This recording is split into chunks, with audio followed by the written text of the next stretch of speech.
limite indescriptive. À suivre donc l'analyse, le commentaire, l'appréciation et l'interprétation des débatteurs au forum de discussion. Actu Matin, c'est ici et maintenant. Bienvenue.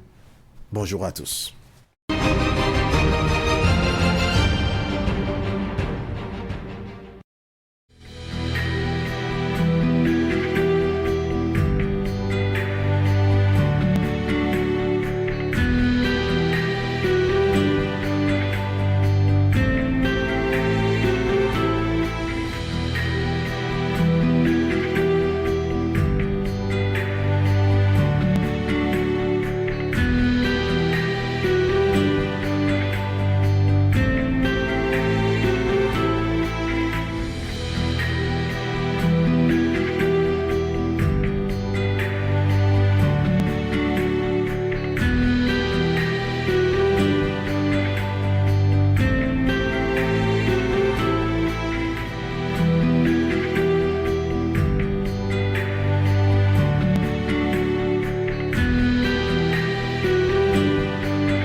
On va consulter maintenant les gros titres de la presse nationale avec cette analyse donc du quotidien Maison Fraternité qui fait constater que le management du gouvernement à travers le ministère de l'économie et des finances en matière de mobilisation des ressources financières est sans doute sous d'heureux auspices du Fonds monétaire international. Le conseil d'administration de l'organisation satisfait des résultats du Bénin issus de la première revue du programme économique et financier au titre du mécanisme élargi de crédit et de facilité élargie de crédit a accordé un décaissement immédiat évalué à près de 90 milliards de francs CFA, ce qui amène donc le quotidien Fraternité à titrer ce matin résultat satisfaisant de la première revue. Le Fonds monétaire international renouvelle sa confiance au Bénin, près de 90 milliards de francs CFA octroyés. Rencontre Patrice Talon et président de club crever l'abcès pour l'essor du football béninois. Et puis Coupe du Monde 2022, l'Argentine et Lionel Messi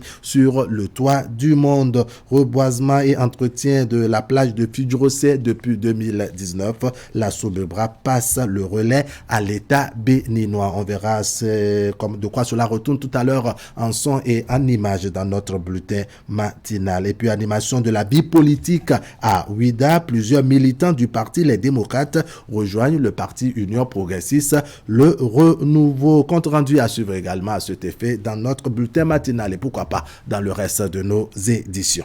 On est maintenant à la une du quotidien Le Télégramme. CAN 2025, Nigeria, Bénin, Maroc et Algérie. Candidats, les présidents des clubs de football conviés à une rencontre avec le président de la République, Patrice Talon. Et puis assigné en résidence surveillée, l'ancien président Boni Yayi révèle le rôle joué par le président du Nigeria, Buhari, pour sa libération en 2019. Quotidien Le Matinal, cette fois-ci, permis de conduire au Bénin, le format biométrique mis en service. Sécurité, transparence et durabilité garantie.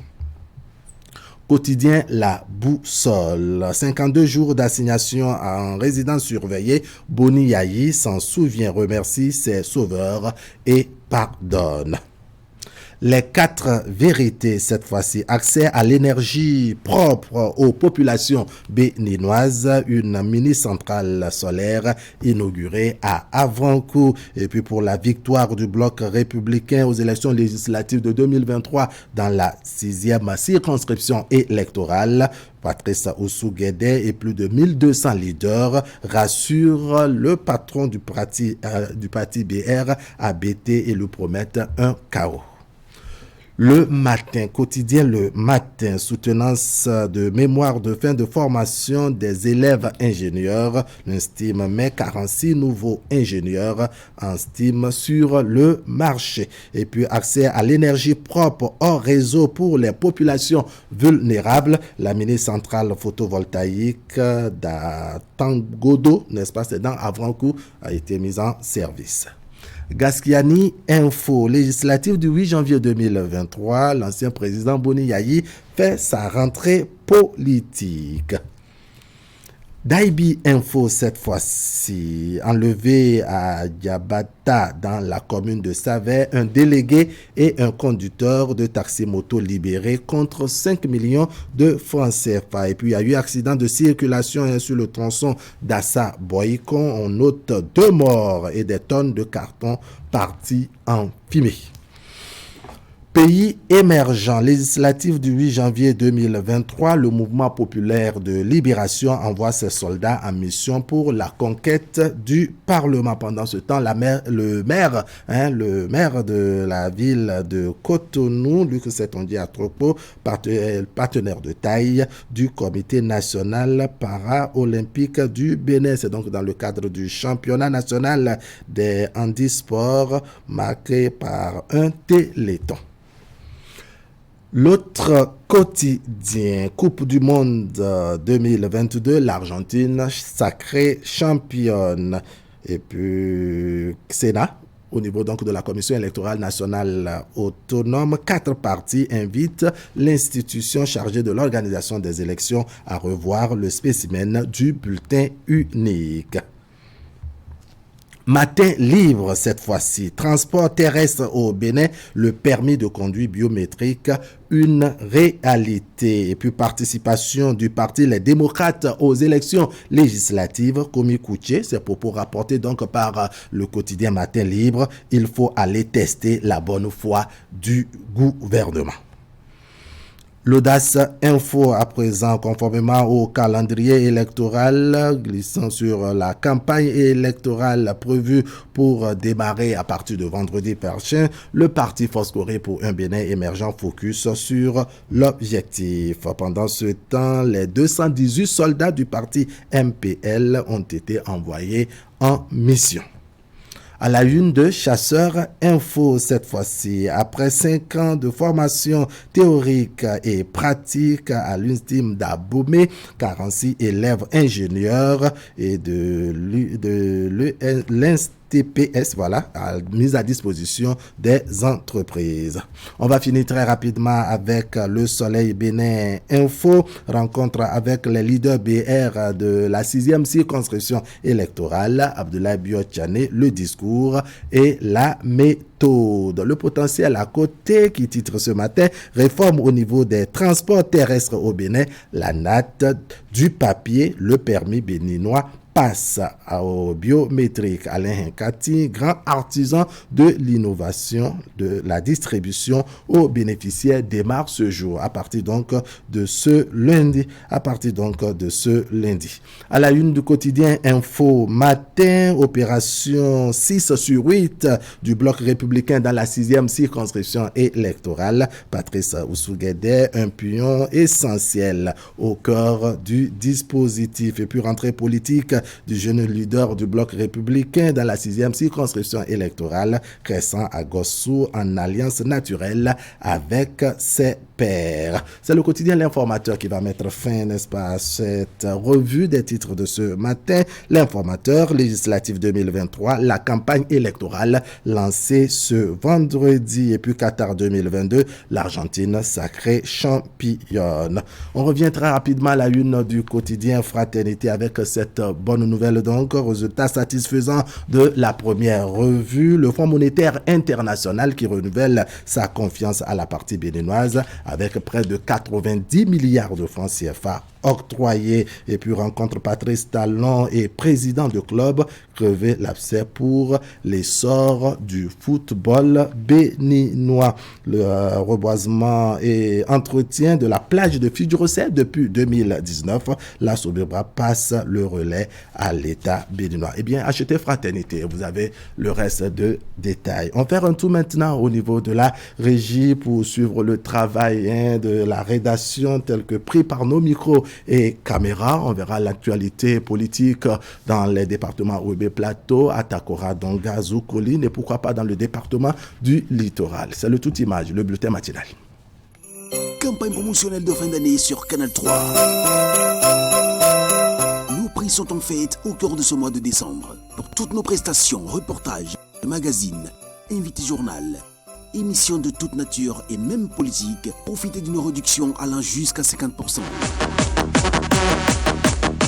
Courez vite à notre service commercial pour toutes vos commandes de reportages, de magazines, émissions politiques pour profiter de notre campagne promotionnelle de fin d'année.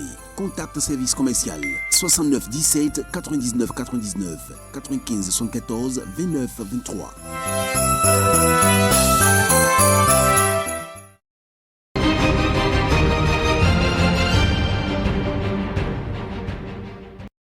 Les 218 candidats du Parti Mouvement Populaire de Libération sont en ordre de bataille.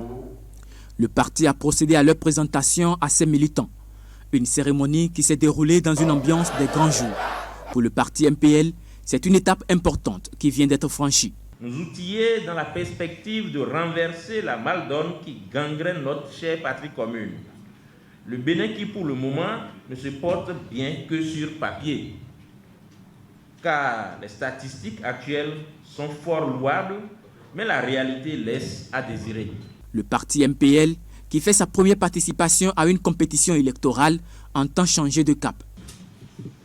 Nous ne voulons que bâtir un autre Bénin dans lequel il fera bon vivre, dans lequel personne n'écoupera plus de peine pour ses opinions politiques, où ne sera dans la hantise de voir restreindre ses droits et libertés, dans lequel les résistants ne seront guère contraints à l'exil, dans lequel notre justice sera impartiale, dans lequel le pouvoir d'achat prendrait du pas sur toutes les formes d'inflation, dans lequel tous les partis politiques pourraient démocratiquement s'affronter à armes égales, dans lequel nous retrouverons le goût et la vertu du contrôle parlementaire à l'Assemblée nationale, dans lequel aucun député ne sera à la solde de l'exécutif. Décidé à aller au bout, dans cette lutte, le Parti du Mouvement Populaire de Libération peut encore et toujours compter sur son président d'honneur. Les gens vous demanderont, oui, pourquoi vous êtes candidat pour la nouvelle législature? Dites-leur que la 8e n'a pas existé, qu'il n'y a eu que des usurpateurs. Le 8 janvier, il y aura du 1 contre 6. Le 8 janvier, il y aura du 1 contre 3 paires. Je vous explique. Le 8 janvier, nous aurons en face de nous 2 partis officiellement reconnus étant comme les partis du chef de l'État. Oui ou non? Oui. Il y a 2 appendices qui se réclament comme tels. Oui ou non? Oui. Je ne citerai pas le nom pour ne pas faire de publicité. Maintenant, il y a 2 autres là qui ont le même père aussi. Ce parti qui a dirigé notre pays pendant 10 ans. Mais à côté d'eux, il y a une autre force qui est née. Oui ou non? Oui. Il y a un singleton là qu'on sous-estime, accepté qu'on vous sous-estime. Le singleton qu'on sous-estime, c'est lui qui fait l'histoire après. Quand on regarde à gauche, on ne voit personne. Quand on regarde à droite, on ne voit personne. Quand on regarde devant, il n'y a personne. Quand on regarde derrière, il n'y a personne. Mais je crois que nous avons Dieu et celui qui a Dieu a tout gagné. Ils sont plus que jamais convaincus qu'avec leur parti, c'est une révolution certaine qui se pointe à l'horizon.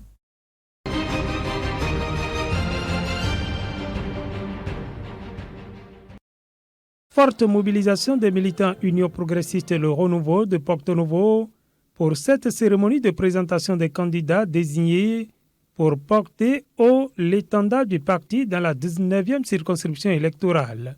Jean-Claude Apiti, tête de liste, Moussa Saka, David Biokou, Wabi Amadani et Benoît Roumenou pour le compte de Porto Novo sont montrés au grand public avant le démarrage de la campagne. Candidat les limites au Samekon, Bodo arrondissement le Clopo bon, et Jedo Yeni Doé qui a Bangba Krolo, Namele Nigno bon, mi mon candidat les, bon, mina doko de na ya Jessinko na mi, Kuro a Pafon, de mina ya Wagon, 5 et les raisons, mi l'opé doit fond de Bodo, mina to candidat les Yami.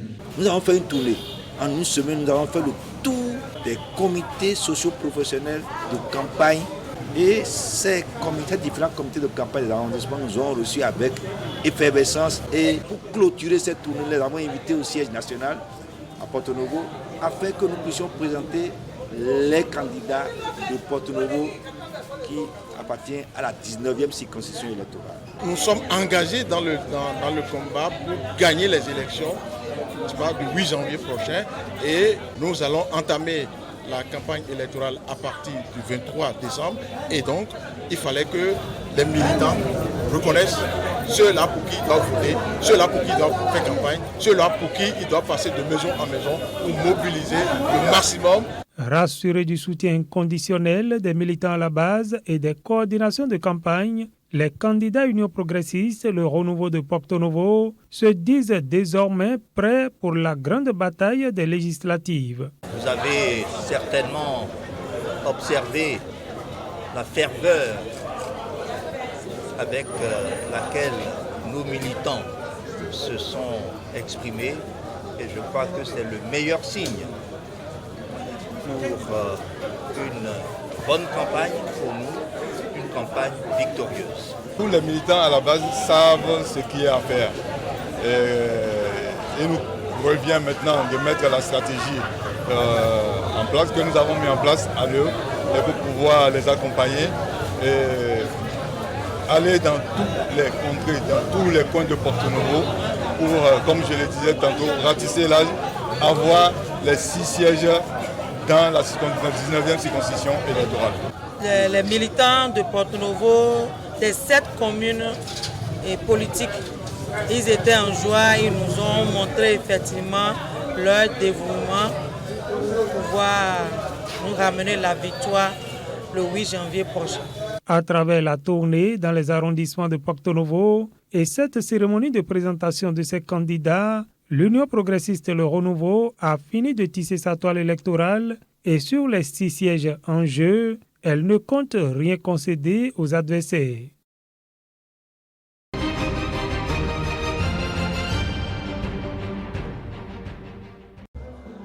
Ils sont au total 35 élus locaux et 2 conseillers communaux de PNCO, tous du parti Bloc républicain à rallier l'Union progressiste le renouveau.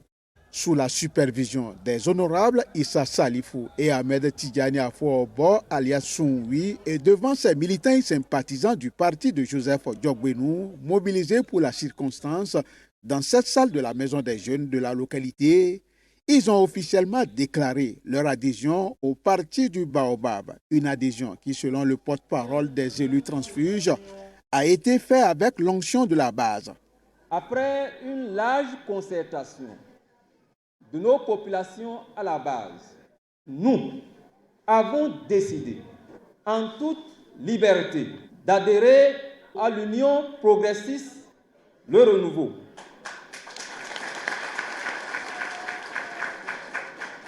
L'idéal prôné par l'UPR Le Renouveau nous a séduit. Au-delà des raisons qui ont suscité ce choix politique, leur proximité avec l'honorable Issa Salifou, membre fondateur de l'Union progressiste Le Renouveau, aurait pesé dans la balance.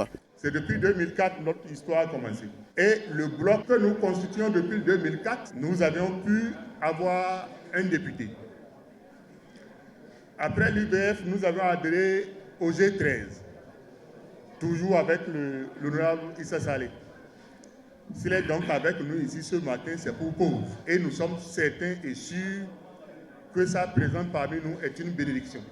Cette adhésion des élus locaux et communaux va à coup sûr renforcer l'enracinement de l'Union progressiste Le Renouveau dans la cité des Pierres Noires et c'est à juste titre que la délégation du bureau exécutif national de l'UP Le Renouveau, conduite par l'honorable Issa Salifou, va saluer la démarche. Nous allons rendre compte au président Diogbenou pour dire que nous sommes venus à Wassapenko. on a été bien accueillis et que le message est passé 5 sur 5. Moi, personnellement, quand on m'a choisi de venir à Ouassa-Peyonko, je me suis demandé pourquoi. Parce que dans le parti, il y a des gens plus que moi. Et j'ai demandé au président Djogbenou, pourquoi moi je suis choisi pour venir à Ouassa-Peyonko? Il m'a dit non, que c'est ceux qui veulent démissionner du BR qui ont dit il faut nécessairement leur envoyer 2 personnes, le député Soui et le député Salé. On s'est regardé, on dit mais pourquoi? Il dit non, c'est des gens que vous connaissez, c'est des gens avec qui vous avez fait, et il dit que votre présence peut leur apporter un plus. Et c'est vrai, c'est vrai. Moi, Soui, je ne me déplace pas comme ça. Si vous me voyez à quelque part, c'est parce que je vous considère. Et je suis accompagné avec mon président, mon grand frère, mon ami Issa Sali. Si vous voyez les Soui avec le président Issa Sali à quelque part, c'est pour vous dire que c'est une équipe gagnante. Merci à la population de Peyonko, mais surtout féliciter nos frères qui ont compris que la vérité se trouve sous le barbare. Avant même de rallier la maison des jeunes, les émissaires du professeur Joseph Djogbenou étaient au palais royal de la localité où ils ont reçu les bénédictions de Sa Majesté, roi de Peyonko.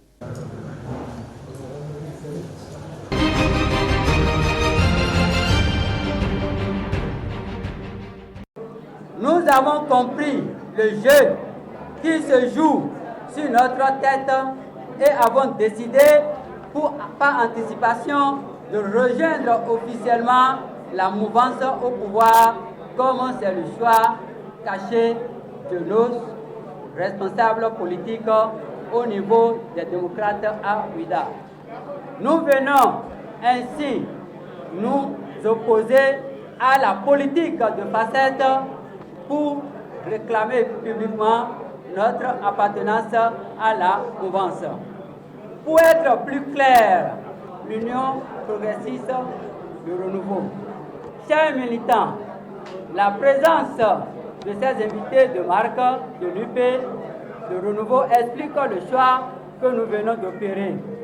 Nous avons désormais le devoir et l'obligation de nous mobiliser autour des candidats de l'UP de renouveau pour une victoire écrasante au soir du 8 janvier 2023, jour du scrutin. Nous venons de recevoir un renfort important, et il est important pour nous, n'est-ce pas, de souligner que la jeunesse de Ouida a décidé de faire face à son destin.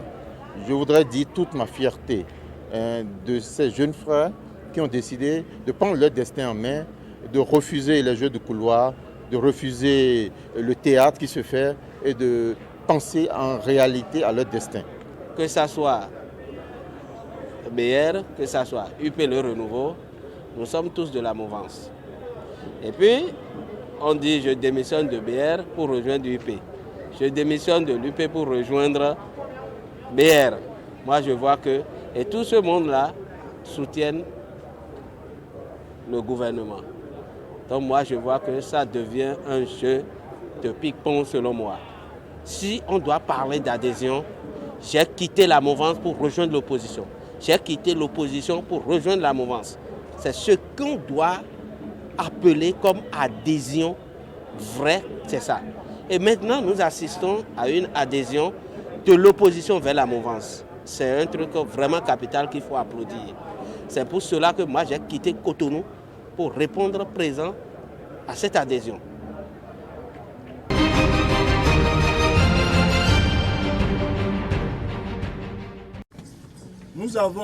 C'est ce à quoi va ressembler dans les tout prochains mois le lycée technique agricole de Ina dans la commune de Bembereke. Le ministre des enseignements secondaires, techniques et de la formation professionnelle, Kwaro Yves Chabi, a procédé ce jeudi 15 décembre 2022 à la remise officielle du site devant abriter les travaux de réhabilitation de cet établissement. Ces travaux entrent dans le cadre de la mise en œuvre du programme de construction, de réhabilitation et d'équipement de certaines infrastructures des lycées techniques du Bénin. Le gouvernement, par l'entremise de l'Agence pour la construction des infrastructures du secteur de l'éducation, a recruté un maître d'œuvre qui a fait un travail global, plusieurs milliards de francs CFA, pour que, à la fin, nous ayons un lycée à la mode, un lycée qui reflète la modernité, un lycée qui, une fois un apprenant sorti d'ici, il n'aura plus à faire beaucoup de stages. Ce projet, financé par l'Agence française de développement, a pour objectif de contribuer au développement économique et social du Bénin à travers la promotion de l'enseignement technique et de la formation professionnelle. L'objectif du projet est de contribuer au développement économique et social du Bénin par un renforcement de l'offre de l'UFTP adaptée aux besoins du marché de l'emploi afin de contribuer à la réduction des inégalités sociales et territoriales. Il vise spécifiquement à renforcer et moderniser les infrastructures et les équipements des établissements de l'UFTP, à améliorer et pérenniser la qualité de l'enseignement et la formation technique et professionnelle pour une meilleure employabilité des apprenants. J'ai le plaisir de vous annoncer aujourd'hui qu'un deuxième financement, PROVAR 2, d'un montant de 20 milliards de francs CFA, vient d'être validé hier par le conseil d'administration de l'AFD. 15 mois, c'est le délai prévu pour l'exécution des travaux par le groupement CGPS SA, Soto et Fils. Un délai dont le respect scrupuleux tient à cœur le gouvernement. J'invite les différents intervenants dans la mise en œuvre de cette phase opérationnelle du projet Défi Pro à jouer leur partition, afin que nous puissions nous retrouver au second trimestre de l'année 2024, puisqu'on aura 15 mois de travaux, pour apprécier l'œuvre, réceptionner les infrastructures qui sortiront de terre pour le bonheur des enfants, des apprenants et des enseignants. Le montant hors taxe des travaux de réfection du lycée technique de Ina, lancé ce jeudi, s'élève à environ 1,177 milliard de francs CFA. De quoi apporter un nouveau confort aux usagers de cet établissement.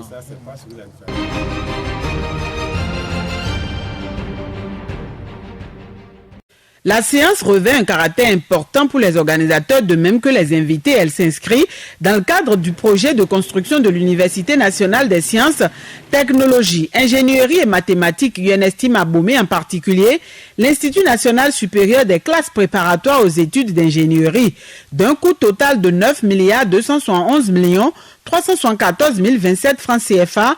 Les travaux sont financés à hauteur de 87,05% par la Banque arabe de développement économique en Afrique, BADEA, et 12,95% sur le budget national. Si aujourd'hui nous sommes à la phase qui va conduire au démarrage des travaux, c'est grâce aux synergies et aux efforts conjugués des équipes nationales et de celles de la Banque. Je voudrais donc exprimer ma gratitude à Madame la Ministre pour sa disponibilité et son écoute. Et je voudrais que vous soyez assurés que vos orientations et vos priorités sont minutieusement notées et que toutes les diligences sont mises en œuvre pour apporter les réponses opérationnelles à vos préoccupations conformément au mandat de l'assise.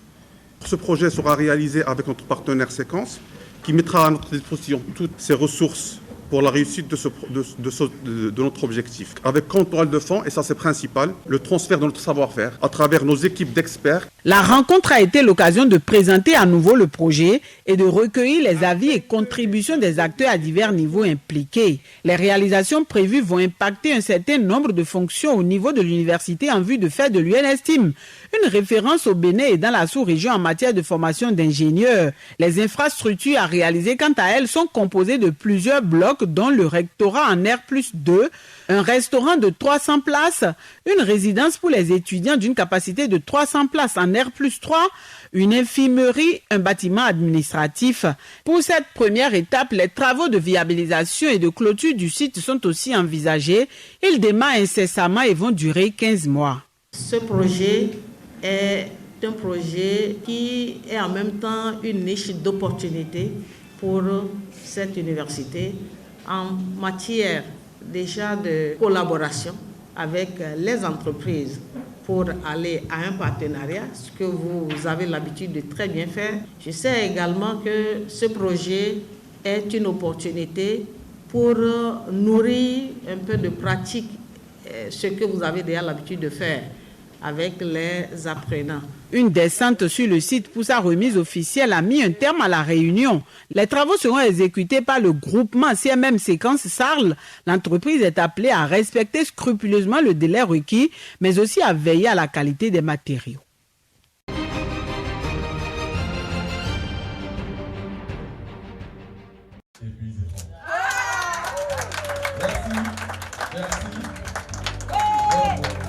Voilà le geste de l'ambassadrice de bonne volonté de l'UNICEF, Angélique Kidjo, qui ouvre officiellement les portes de cet immeuble qui abritera désormais le bureau de l'UNICEF à Nati Tengou. Juste quelques mois après l'annonce de ce projet, et le voici réalisé, dressé ici au quartier Kantaborifa, en face de la maison des jeunes de Nati Tengou. Il y a exactement 6 mois, nous avions émis l'idée et le souhait d'avoir une présence à Nati Tengou afin de renforcer nos interventions et nos partenariats dans les départements de la Takora et de la Donga. 6 mois plus tard, nous voici donc ensemble avec vous, nos plus proches partenaires et collaborateurs, réunis dans l'enceinte de notre nouveau bureau de terrain. La mission de l'UNICEF, comme vous le savez, consiste à s'assurer que chaque fille, chaque garçon puisse bénéficier de tous ces droits. Celui d'aller à l'école, celui de vivre en bonne santé et de grandir dans un environnement sûr et favorable à son épanouissement sans violence. Autorités politico-administratives et représentants des structures de lutte pour la paix ont remercié l'UNICEF pour s'être rapproché des cibles. Mon collègue et moi, assistés de tous les services déconcentrés de l'État, restons mobilisés et engagés avec vous pour l'atteinte de nos résultats communs au profit de nos enfants, des jeunes et des femmes de notre communauté. L'ouverture des bureaux de l'UNICEF est pour nous une lueur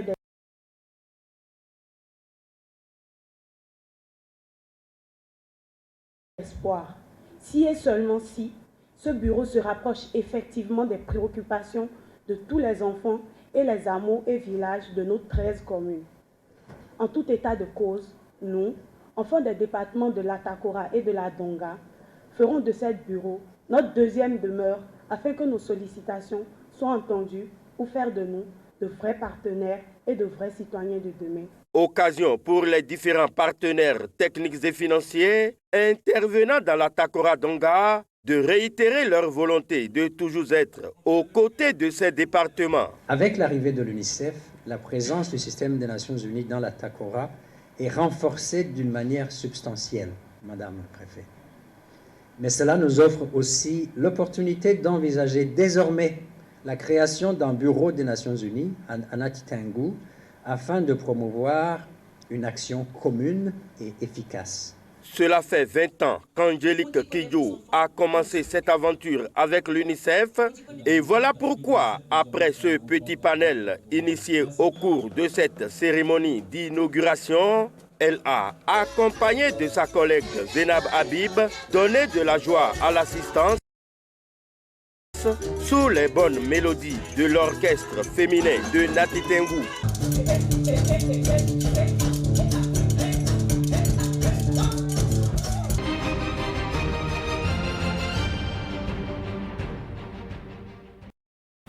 Ici, nous avons le système anti-incendie qui est constitué d'une centrale, d'un report d'alarme, d'un détecteur de fumée, d'un déclencheur manuel et d'une sirène.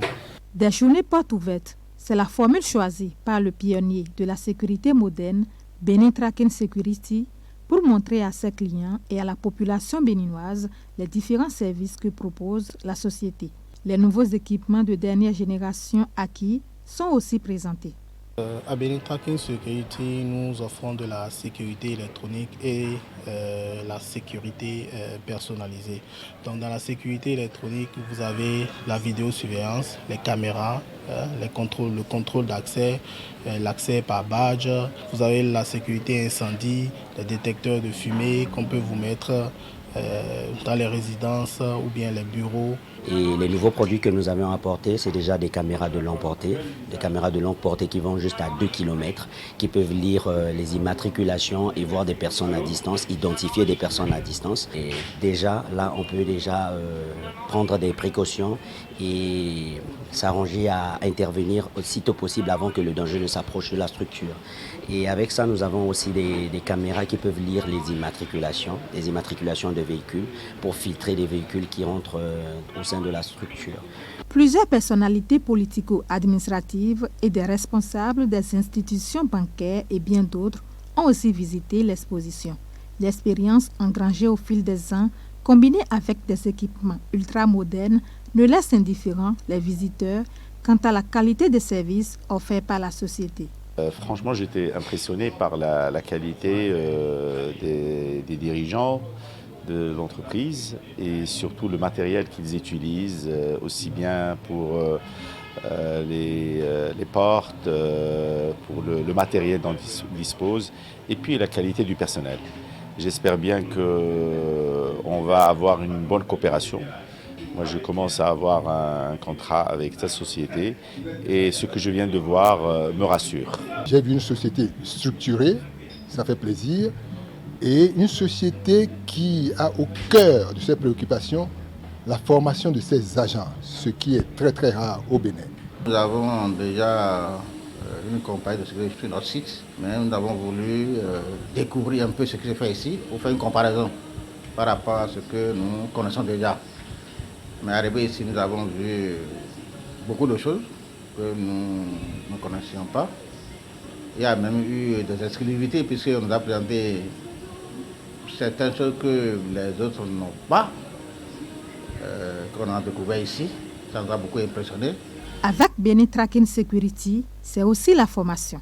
La société dispose également d'un centre de formation dédié à la remise à niveau des nouveaux recrues et ses agents. Installé sur le territoire national depuis 2010, le pionnier de la sécurité moderne compte un nombre important de personnel qualifié qui opèrent aussi bien sur le territoire national qu'à l'international.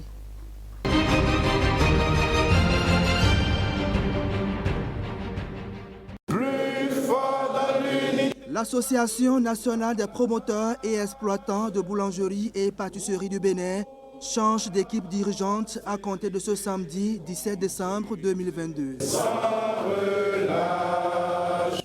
À la faveur de cette assemblée générale, un nouveau bureau a été élu pour poursuivre le combat en faveur du bien-être des acteurs de la filière. Occasion pour le président sortant de l'ANAPEB de faire un rappel historique du parcours de l'association qui totalise 30 ans d'activité. Je me réjouis de voir que la dynamique mise en place par nos pairs est maintenue. Pour mémoire, notre ligne directrice, c'est la négociation avec les pouvoirs publics et je souhaite que cela se poursuive. Par ailleurs, je voudrais pour finir vous recommander de travailler main dans la main tout en considérant la solidarité comme élément fondamental et prépondérant de l'Association nationale des promoteurs et exploitants de boulangerie du Bénin. Et voici le nouveau président du bureau national de l'Association nationale des promoteurs et exploitants de boulangerie et pâtisserie du Bénin. C'est le 4e président en 30 ans de vie associative. Tout en exprimant sa gratitude au président sortant, Anselme Aguemon dévoile les priorités de son bureau. Nos priorités, c'est de plaider pour aboutir à l'adoption d'une loi qui réorganise le secteur de la boulangerie en tenant compte des propositions de notre association, la révision de l'arrêté ministériel en vigueur depuis le 18 décembre 2008, la suppression de la TVA sur la farine de blé ou sa subvention par l'État, la mise en place des conditions favorables pour l'achat de la farine produite dans les pays de la sous-région. Autant de défis pour le nouveau bureau de l'Association nationale des promoteurs et exploitants de boulangerie et pâtisserie du Bénin pour son mandat. La nouvelle équipe veut compter sur chacun de ses acteurs pour faire du secteur de la boulangerie et pâtisserie un maillon essentiel du développement du secteur privé au Bénin.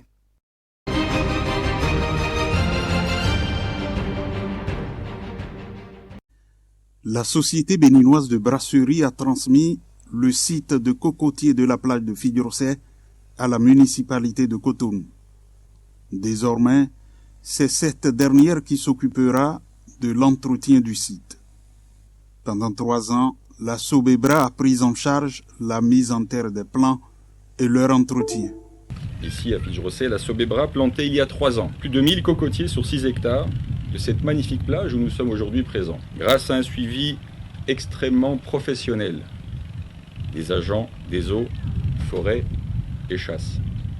Je suis aujourd'hui très heureux de remettre officiellement à l'État et aux populations de la localité de Fidjrosé, ici représentées par le maire de la ville de Cotonou, ces 1000 cocotiers. La Sobebra est consciente des enjeux climatiques et depuis 2018 s'active à planter des arbres au Bénin. Le monde est à une époque cruciale où toutes les actions possibles sont souhaitées pour faire face au réchauffement de la planète Terre. Et la municipalité de Cotonou est heureuse de prendre le relais de la Sobebra. Ce jour, vendredi 16 décembre 2022, marque un important jour dans la commune de Cotonou. Ce site a bénéficié d'un programme d'entretien de 3 ans entièrement financé par la Sobebra. Je voudrais vous réaffirmer notre engagement à jouer notre partition s'agissant des actions menées jusqu'ici par votre administration pour l'entretien des plants en vue du bien-être de la population de Cotonou et pour la protection de l'environnement. Le ministère du Cadre de Vie s'en réjouit également et salue l'engagement de la Sobebra. Un vibrant merci à la Sobebra pour ce geste en faveur de l'éco-citoyenneté, en faveur de l'environnement, en faveur du climat, en faveur de la vie sur Terre. Et cette plantation de cocotiers qui a été installée par la Sobebra et les autres plantations installées un peu partout dans notre pays contribuent efficacement à la reconstitution de ces puits de carbone. Depuis 2018, la Sobebra a planté près de 200 000 arbres au Bénin. C'est ainsi que des localités comme Paou, Bopa, Fidjrosé, Oueddo et la ville d'Abomey ont bénéficié de cette action de reboisement. J'ai une nouvelle sensationnelle! La fête continue avec Canal+. Bon anniversaire! En ce moment, le décodeur est à 5 000 francs dès Access. L'occasion se présente enfin à moi. Parfait pour découvrir de nouvelles séries. On va passer un très beau moment, d'accord? Que la fête commence. Tomber amoureux avec Le Bachelor. Ah, mais j'ai un petit coup de cœur quand même. Faire le plein de grands spectacles. Qu'est-ce que vous venez de dire? Ça sera la soirée de Kinshasa. Je l'ai enfin trouvé. Ou suivre les plus grands matchs internationaux avec l'ORTB et les débriefer avec les grandes bouches. Très heureux de vous retrouver. Canal+ à 30 ans et on n'a pas fini de vous surprendre.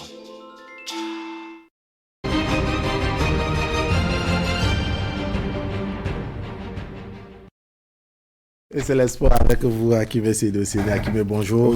Bonjour. L'actualité fait le grand bruit depuis hier soir, cette rencontre entre la France et l'Argentine. Finalement, c'est Lionel Messi et ses coéquipiers qui ont soulevé, dois-je dire, le trophée le plus prestigieux en ce moment même. C'est exact. L'actualité est due depuis le 20 novembre 2022. L'actualité donc du mondial et Qatar 2022. Hier, c'était bien le clap de fin. Vous faites bien de mettre l'accent, je dirais, sur l'issue de cette longue période de football au plan mondial. Eh bien, l'Argentine succède à la France au palmarès des vainqueurs de la Coupe du Monde de football.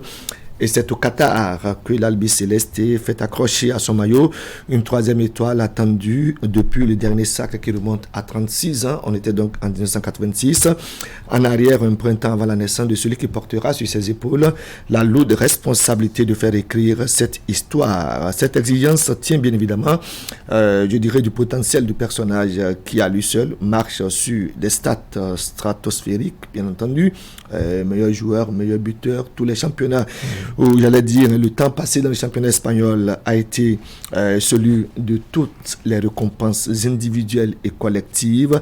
Lionel Messi soulève enfin le seul et unique trophée qui manquait à sa longue et riche carrière de footballeur. Ce dimanche 18 décembre, face à son coéquipier de club, au niveau donc du Paris Saint-Germain, il a eu, comme je dirais, de la réponse du berger à la bergère. Et quand on en parle, c'est que nous avons sur les images, eh bien, Kylian Mbappé, qui malgré son triplé pour revenir de 2-0 à 2-2 dans le temps réglementaire, et puis de 3-2 à 3 buts partout dans la prolongation, eh bien, l'équipe de France a perdu la finale de la Coupe du Monde au Qatar face à l'Argentine qui s'impose au tir au but 4-2.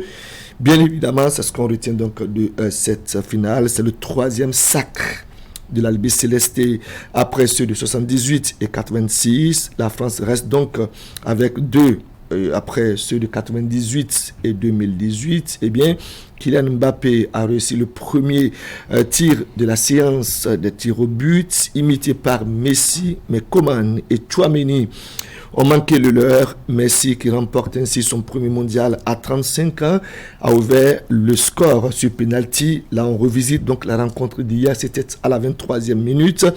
Di Maria a doublé la mise à la 36e avant que les Bleus ne réagissent grâce à Kylian Mbappé, le fils de Bondy, 79 sur penalty. Et puis 80e minute, sur une belle inspiration et une belle reprise de volée, Messi a redonné l'avantage aux Argentins à la 109e minute avant l'égalisation de Kylian Mbappé à la 118. On aurait pu assister, je dirais, à un 4e but des Français grâce à Kolo. Malheureusement, il manquera, je dirais, l'immanquable et conduira l'équipe donc à la fatidique épreuve des tirs au but. Et à cette séance, bien évidemment, ce sont les Argentins qui ont été les plus efficaces, les plus adroits, avec un gardien qui a montré toute sa classe dans cette épreuve et dans cet exercice.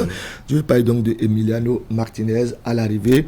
Au Rabalik Para, c'est bien l'Argentine qui est sacrée champion du monde pour le compte donc de cette édition 2022 de la plus grande messe de football au plan mondial. Outre cette finale remportée par l'Argentine, il y a eu déjà 24 heures plus tôt la petite finale entre la Croatie et puis les Lions de l'Atlas. Et à l'occasion de cette petite finale, eh bien, c'est la Croatie qui s'est imposée par le score de 2-1, finaliste de l'édition dernière, 3e pour le compte de cette édition 2022. Eh bien, la Croatie reste donc 3e et colle bien évidemment avec, je dirais, les meilleures nations à cette Coupe du Monde de football 2022. En dehors des récompenses collectives, il y a eu bien évidemment des récompenses individuelles. On va y aller avec, je dirais, le titre de meilleur joueur qui est revenu bien évidemment à Lionel Messi, le capitaine donc de l'Albi Céleste. C'est lui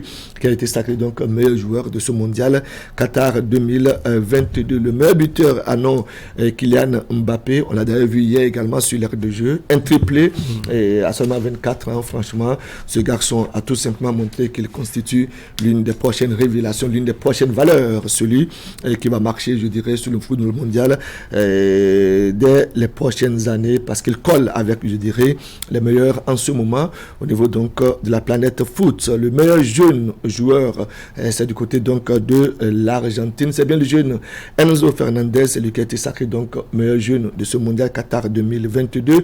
Le meilleur gardien, bien naturellement, le gardien de but de l'Argentine, de l'Albi Céleste, Martinez, qui a fait une Coupe du Monde folle en termes, je dirais, d'accompagnement et de dernier rempart au niveau donc de cette compétition.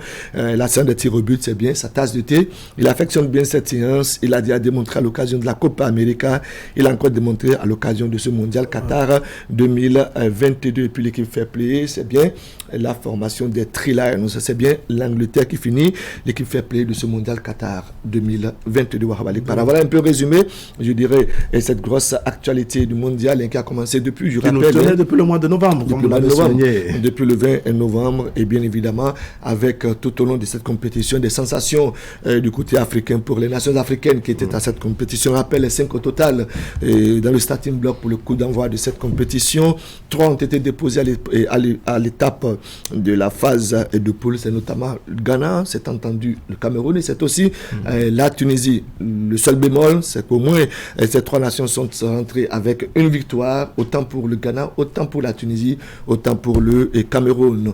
Le Sénégal et puis le Maroc vont poursuivre l'aventure, mais à l'étape des 8e de finale, les Lions de la Teranga ont été tout simplement éliminés, n'ont pas fait mieux que leurs aînés de 2002. Et puis enfin, les Lions de l'Atlas qui ont créé la grosse sensation de ce mondial Qatar 2022 en se hissant pour la première fois dans l'histoire du football africain à cette étape de la compétition. C'est bien l'étape des demi-finales. La preuve, c'est que cette formation des Lions de l'Atlas a disputé la petite finale devant la Croatie. Voilà pour les performances en ce qui concerne le continent africain qui n'a pas été ridicule à l'occasion de ce mondial, puisque c'est l'occasion de faire le bilan de cette participation. Et donc du coup, l'Afrique, bien heureusement, n'a pas été ridicule, même si entre-temps sur les 5, 3 se sortent à l'étape de la phase de poule, et puis le Sénégal et bien évidemment le Maroc ont poursuivi, seulement que le Maroc est resté jusqu'à la fin de la compétition puisqu'il a disputé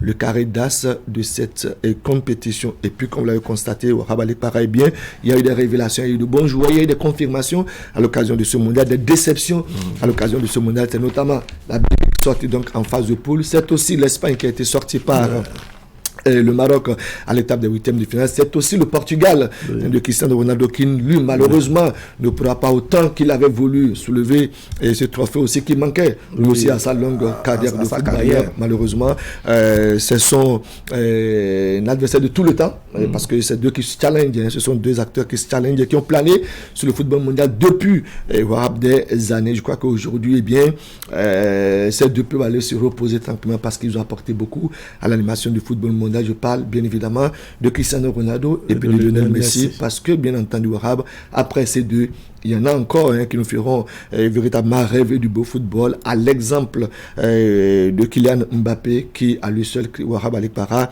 a réussi donc à réaliser un triplé, un mondial de football. C'est tout beau, c'est tout intéressant. Je crois que nous avons encore de belles choses à découvrir sur la scène mondiale et dans le monde footballistique. Voilà, le mondial Qatar 2022. D'accord, les autres échos. Un retour au pays pour parler cette fois-ci de la Ligue professionnelle de football avec la rencontre disputée ce week-end comme temps pour la dernière journée de la phase aller de la Ligue Pro, bien évidemment. Rencontre disputée dans les différentes zones avec les résultats ainsi qu'ils se présentent. Dynamique de Djougou a été battue par les Panthères de la même localité, score 2-0. Ce sont, je dirais, les aînés dans cette compétition qui ont réussi donc à s'imposer devant la jeune formation de Dynamique de Djougou. AS Takouné se réveille après 2 défaites consécutives et face à qui? Face à l'US Cavalier. C'était le samedi dernier.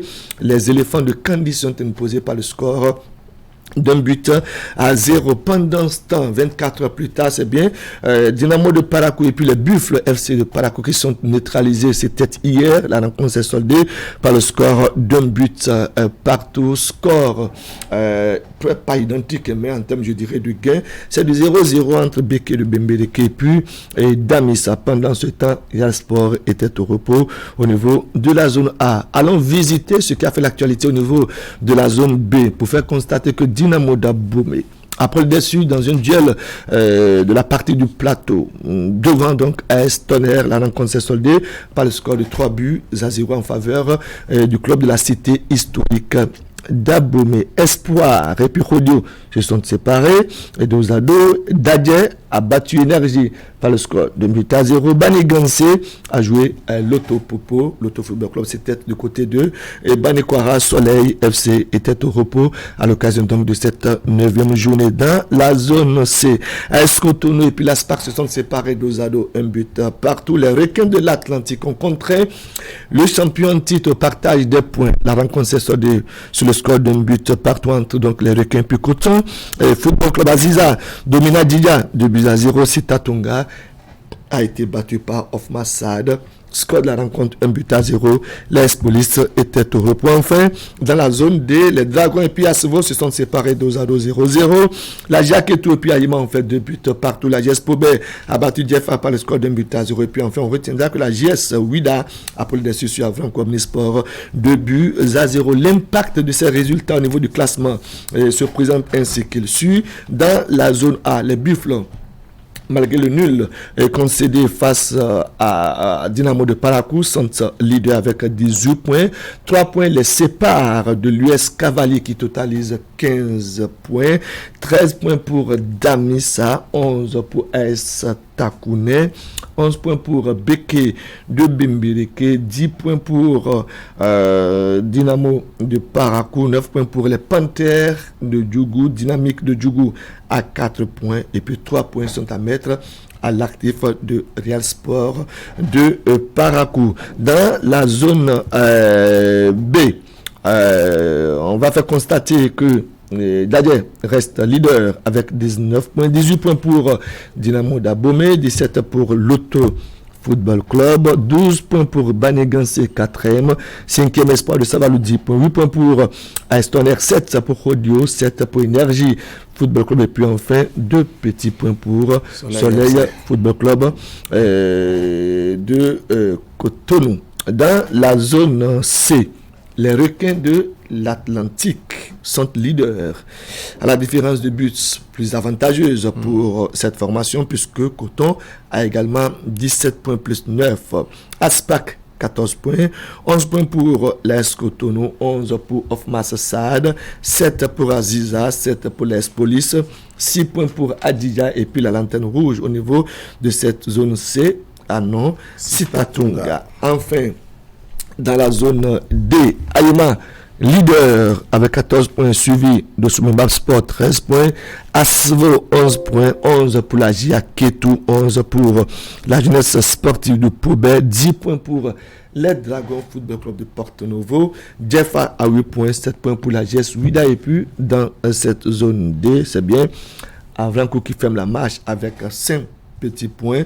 C'est un peu, je dirais, le point au niveau donc de ces différentes zones qui animent la Ligue professionnelle qui était donc ce week-end à sa dernière journée de la phase aller. La phase retour démarre bien évidemment ce week-end. Ce sera donc la course contre la montre, puisque eh bien, on retiendra que ce sont les 4 premiers de chaque zone qui vont animer la Super Ligue professionnelle. Voilà, Wahabalik Para résumé ce matin l'actualité foot et l'actualité sportive. C'était donc l'espoir avec vous, Hakim Seydou. Exactement. Je vais vous laisser souffler un peu. Vous avez la gorge quelque peu nouée, n'est-ce pas? On va poursuivre tout à l'heure avec notre plateau de discussion. Herman Anyamboso va nous rejoindre. On va essayer de voir en termes d'animation de la vie politique ce que le 8 janvier 2023 nous réserve. Qu'est-ce que le 8 janvier 2023 aura de particulier? Il y a également cette ces opérations d'investiture des candidats au niveau donc des différentes formations politiques. Comment cela s'interprète? Est-ce une forme d'impatience avant le lancement officiel de la campagne, une question de pré-campagne et autres? Eh bien, on aura l'analyse, le commentaire, l'appréciation, l'interprétation des débatteurs tout à l'heure, et puis l'interprétation liée également aux vagues de démissions enregistrées aussi bien au niveau de l'opposition que de la mouvance. On fera donc le débat tout à l'heure. À tout de suite.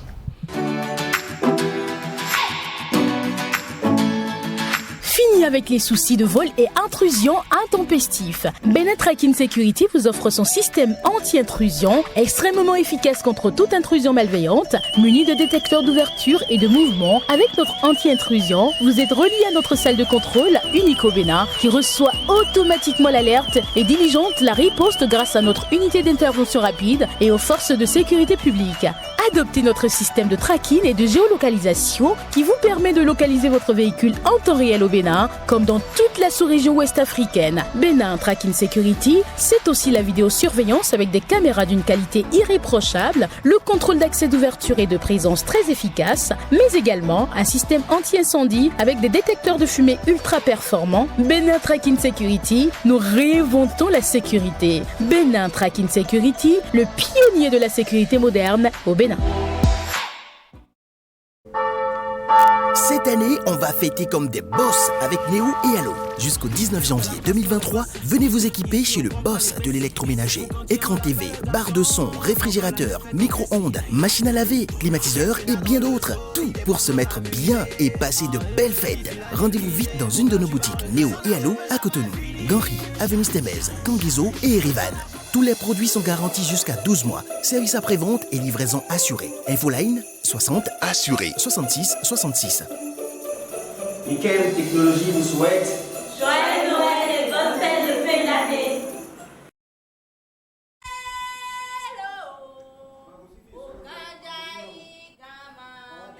Où il y a Eco Bavaria, il y a du bonheur.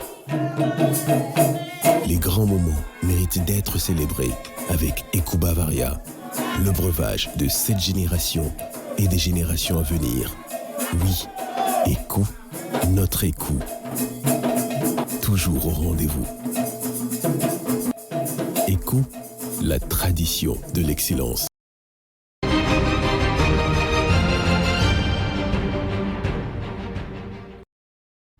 Emmanuel Bosso, bonjour. Bonjour, Havali Para. Bienvenue. Akime Sedo Sénégro, bonjour. Bonjour. Allez, vous avez pris un peu d'air. Un peu d'air. Un gros bol d'air. C'est ça. Vous avez dû constater que ma voix est partie parce que hier, j'étais. Ah bon? J'ai supporté Mbappé. Mbappé, que s'est-il passé par la suite? Oh, franchement. Non, mais les équipes qui sont arrivées en finale de la Coupe du Monde nous ont montré que, en réalité, quand on défend les couleurs de son pays, il n'y a rien qui vous arrête. C'est vrai que quand ils étaient à 2-0, moi, ceux qui étaient en joie, je leur disais attention, tant qu'on n'a pas sifflé la fin de cette rencontre-là, ils sont capables de tout. Effectivement, c'est ça. À la fin, il y a eu un vainqueur, c'est l'Argentine, un vaincu, la France. Mais les deux n'ont pas démérité.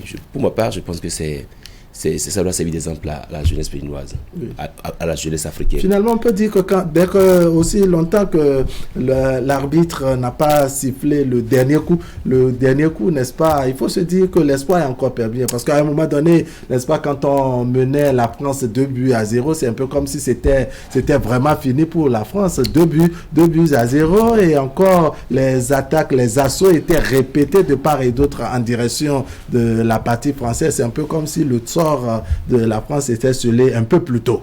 Oui, je crois qu'en réalité, pour une rencontre du genre, c'est quand même une finale. C'est le club de fin de la compétition.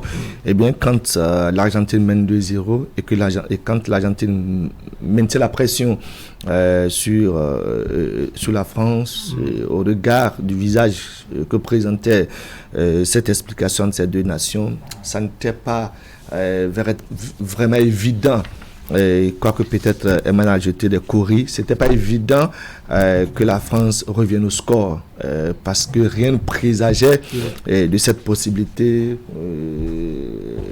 au regard, bien évidemment, je dirais, de la succession des velléités offensives du côté de l'Argentine, mais seulement que il y avait comme, je dirais quoi, une prise de conscience en griffe, si je peux ainsi m'exprimer, de la partie française à travers Didier Deschamps. Oui. Très tôt, on sent qu'il y a eu un remplacement technique qui a été fait et que ça a eu des faits. Il a fait les 45 premières minutes pour sortir Ousmane Dembélé, pour sortir Olivier Giroud. Et vous avez vu l'impact que l'entrée des nouveaux joueurs a porté dans l'animation offensive de l'équipe de la France, notamment le jeune Thuram, notamment et le jeune Kolo Muani et Randall. Ça a véritablement changé le coup de jeu. C'est vrai qu'ils sont allés à la pause avec le but. Tous ces noms, ils sont allés en Afrique. Ce débat, on peut le faire dans tous les sens. Il reste que ce sont des Français. Oui. Et donc du coup, quand ils partaient à la pause, il y avait comme une petite remise à l'endroit, je dirais, de la prestation française. Et ça n'a pas raté. Au retour, c'est vrai que la domination était restée argentine, avec dans la foulée et l'inspiration de Lionel, le sélectionneur argentin, de sortir, de faire reposer, ou plutôt de faire constater que les carottes étaient déjà cuites, parce que lorsqu'on sort Angel Di Maria, qui n'était pas blessé, qui n'était pas fatigué, c'est qu'on se dit déjà que bon, les carottes sont cuites et que l'Argentine était en train de coulisser tout doucement vers la 3e étoile. Malheureusement pour lui, et heureusement finalement, puisque bon, l'issue de la rencontre lui donne la grosse satisfaction d'avoir accroché une 3e étoile, c'est que bien à partir de la 79e, les choses ont complètement changé. Il y a eu bien évidemment le penalty transformé par Kylian Mbappé. Ça n'était pas évident à cette étape de la rencontre. Un jeune à la trempe de Kylian Mbappé, prendre la responsabilité de gérer, je dirais, cette pression. Franchement, chapeau à ce garçon. Il réussit son tir au but devant qui? Un gardien de classe. Parce que dans cette épreuve, je vous l'ai dit, c'est un... qui adore même, ce qui naturellement effraie les gardiens de but. C'est ça qui a lui sa passion. Exactement. Il adore les tirs au but. Ça, franchement, il a démontré. Ça n'a pas dissuadé le jeune Kylian Mbappé qui a transformé son penalty. Et dans la foulée, c'est que vous voyez le but égalisateur. Non, franchement, un chef-d'œuvre. Et ça, en ce moment, on se dit attention. La pression a changé de camp. Ça n'était plus la pression que l'Argentine de nature à démoraliser l'adversaire. Tout à fait. Il y avait plus d'allant du côté de la France que du côté de l'Argentine. Et c'est que, bon, voilà, c'est du 2-2. Et les deux formations étaient obligées de faire recours aux prolongations. Et là encore, on finit 15 minutes sans but. Et quand on revient pour la seconde mi-temps des prolongations, alors même qu'on jouait pratiquement, on coulissait vers les 10 dernières minutes de la rencontre. Voilà, Lionel Messi, lui encore, Messi, qui vient marquer un 3e but. Et on se dit, mais voilà, la victoire a choisi son camp. Oui. C'était sans compter encore avec ces jeunes qui étaient sur l'R2G, Coman, Kylian Mbappé, Thuram, Kolo Muani Randall.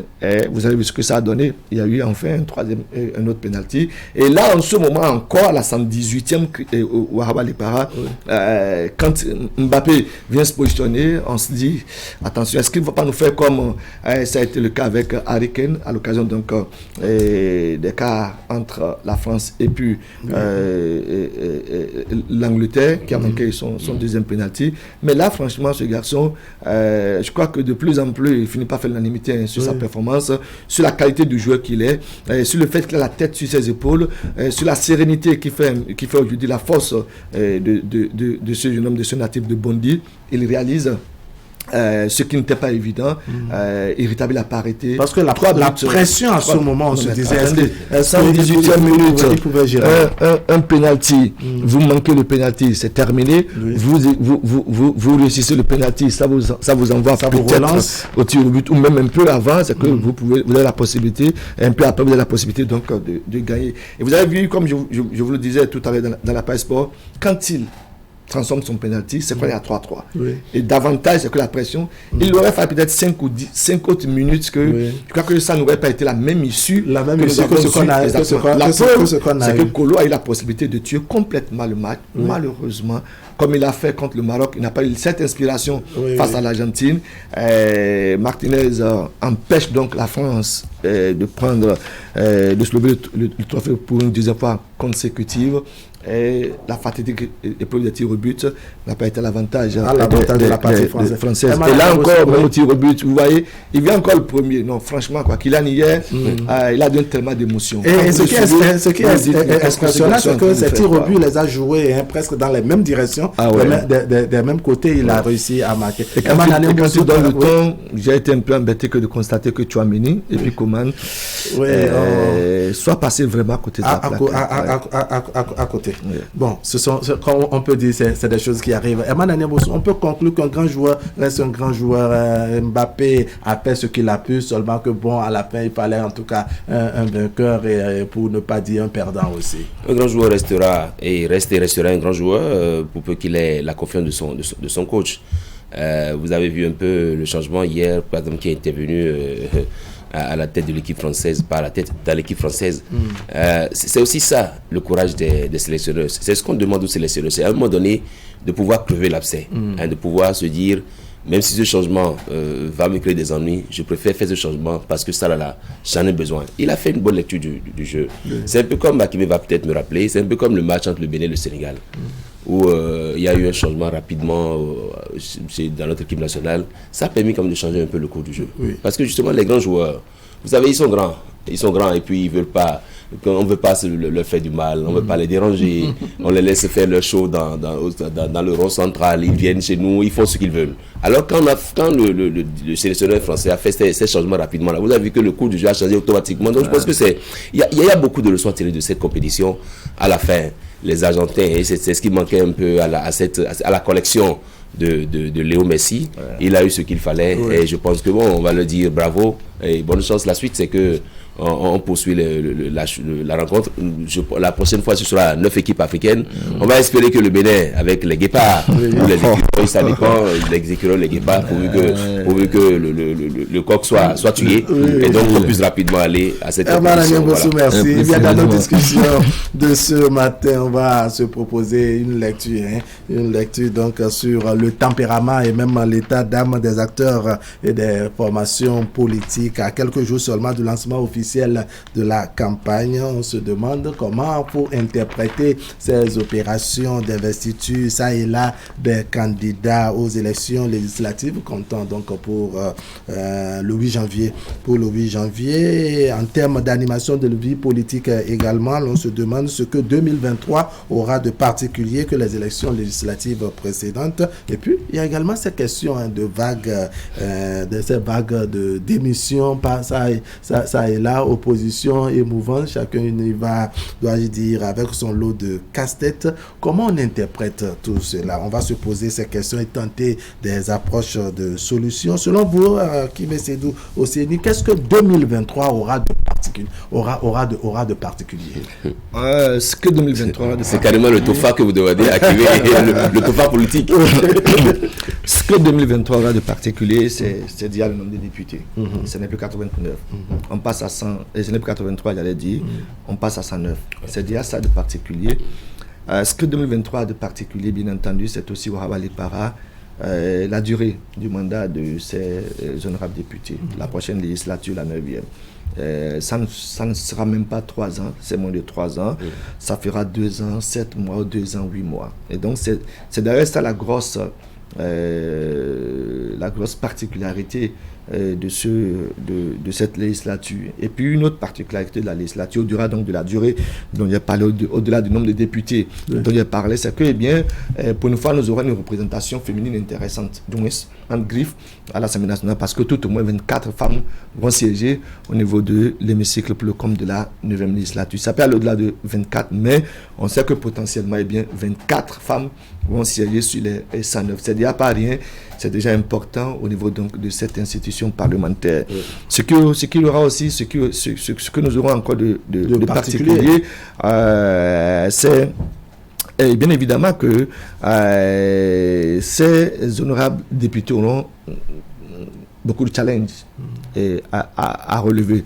C'est-à-dire le challenge de la production en qualité, je dirais, de l'exercice législatif, si je puis ainsi m'exprimer, bien évidemment, parce qu'en ligne de mire, nous aurons les élections générales de 2026. Et donc, du coup, c'est vrai qu'ils auront un mandat court, mais je crois qu'ils auront un mandat où ils seront fortement et sérieusement sollicités en termes d'élaboration, en termes de production législative. Donc, il faut avoir des honorables députés qui en ont à vendre et à donner en termes de qualité, en termes d'intellect, bien évidemment, à l'occasion des productions législatives à l'Assemblée nationale. Et maintenant, c'est dans l'eau des cas des potentiels, je dirais,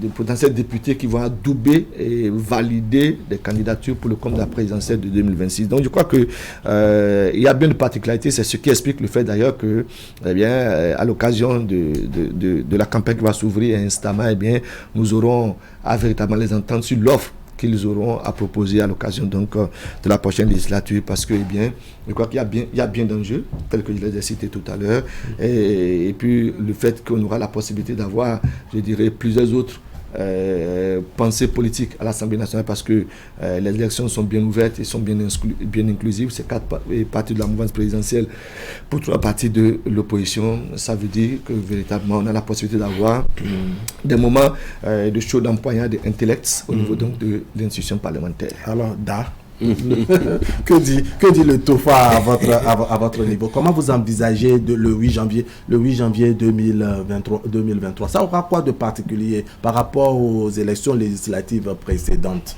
Et quand on dit précédente au pluriel. Je pense que le 8 janvier, c'est-à-dire, vous parlez du jour du scrutin, oui. Le 8 janvier sera ce que les acteurs politiques auront fait durant la campagne électorale. De la campagne, c'est ça. Parce qu'effectivement, vous avez parlé de cette pré-campagne qui a démarré où on passe de hameau en hameau, on passe de quartier en quartier, d'arrondissement en arrondissement pour, soit dit en passant, présenter des candidats. Alors que moi, je suis pas pour cette terminologie-là. En temps normal, on ne peut pas présenter les candidats, puisque les candidats sont supposés être connus du langage politique, de leur zone et tout, de leurs militants et tout. Donc, ça participe vraiment de la pré-campagne, puisque les tests l'ont prévu également. Il y a la pré-campagne, parce qu'on dit qu'avant l'ouverture de la campagne, les partis politiques continuent d'animer la vie politique. Si c'est la manière pour ces partis politiques-là, pour eux, donc d'animer la vie politique, je pense que on le débat bon sens. Bon, maintenant, ce qu'on attend le 8 janvier, c'est qu'on ait une élection, des élections législatives paisibles, que tout puisse se dérouler dans la paix, dans la quiétude, et qu'il y ait un mot de fraude également, parce que justement, des coulisses, il revient qu'effectivement, il y en a qui sont dans des laboratoires pour imaginer toutes sortes de stratégies, alors même que ce qui est souhaité en démocratie, c'est que le vote soit l'expression même du peuple, que le peuple puisse désigner valablement ses représentants, puisque nous parlons de représentants, d'aimez-nous, ceux qui parlent en nos noms, à notre nom et prénom, et ceux qui nous représentent au Parlement, qui doivent défendre la cause. Et s'il est dit que l'Assemblée nationale est la représentation nationale, ça veut dire que là-bas, on peut trouver un journaliste là-bas, on peut trouver un communicant, on peut trouver un menuisier là-bas. Donc si c'est le cas, alors donc on leur dira bonne chance à ceux qui vont. Toujours est-il que le 8 janvier, comme l'a dit Akimé, janvier 2026, ça va être un mandat de transition de 3 ans. Pour le mandat de transition, je pense qu'on n'aura pas grand-chose que de voir, puisque Patrice Talon également finit aussi son second mandat. Qu'est-ce qui va se passer? Parce que n'oubliez pas que c'est ceux qui seront élus en 2023 qui vont travailler à parrainer les candidats ou les candidatures qui vont être présentées en 2026.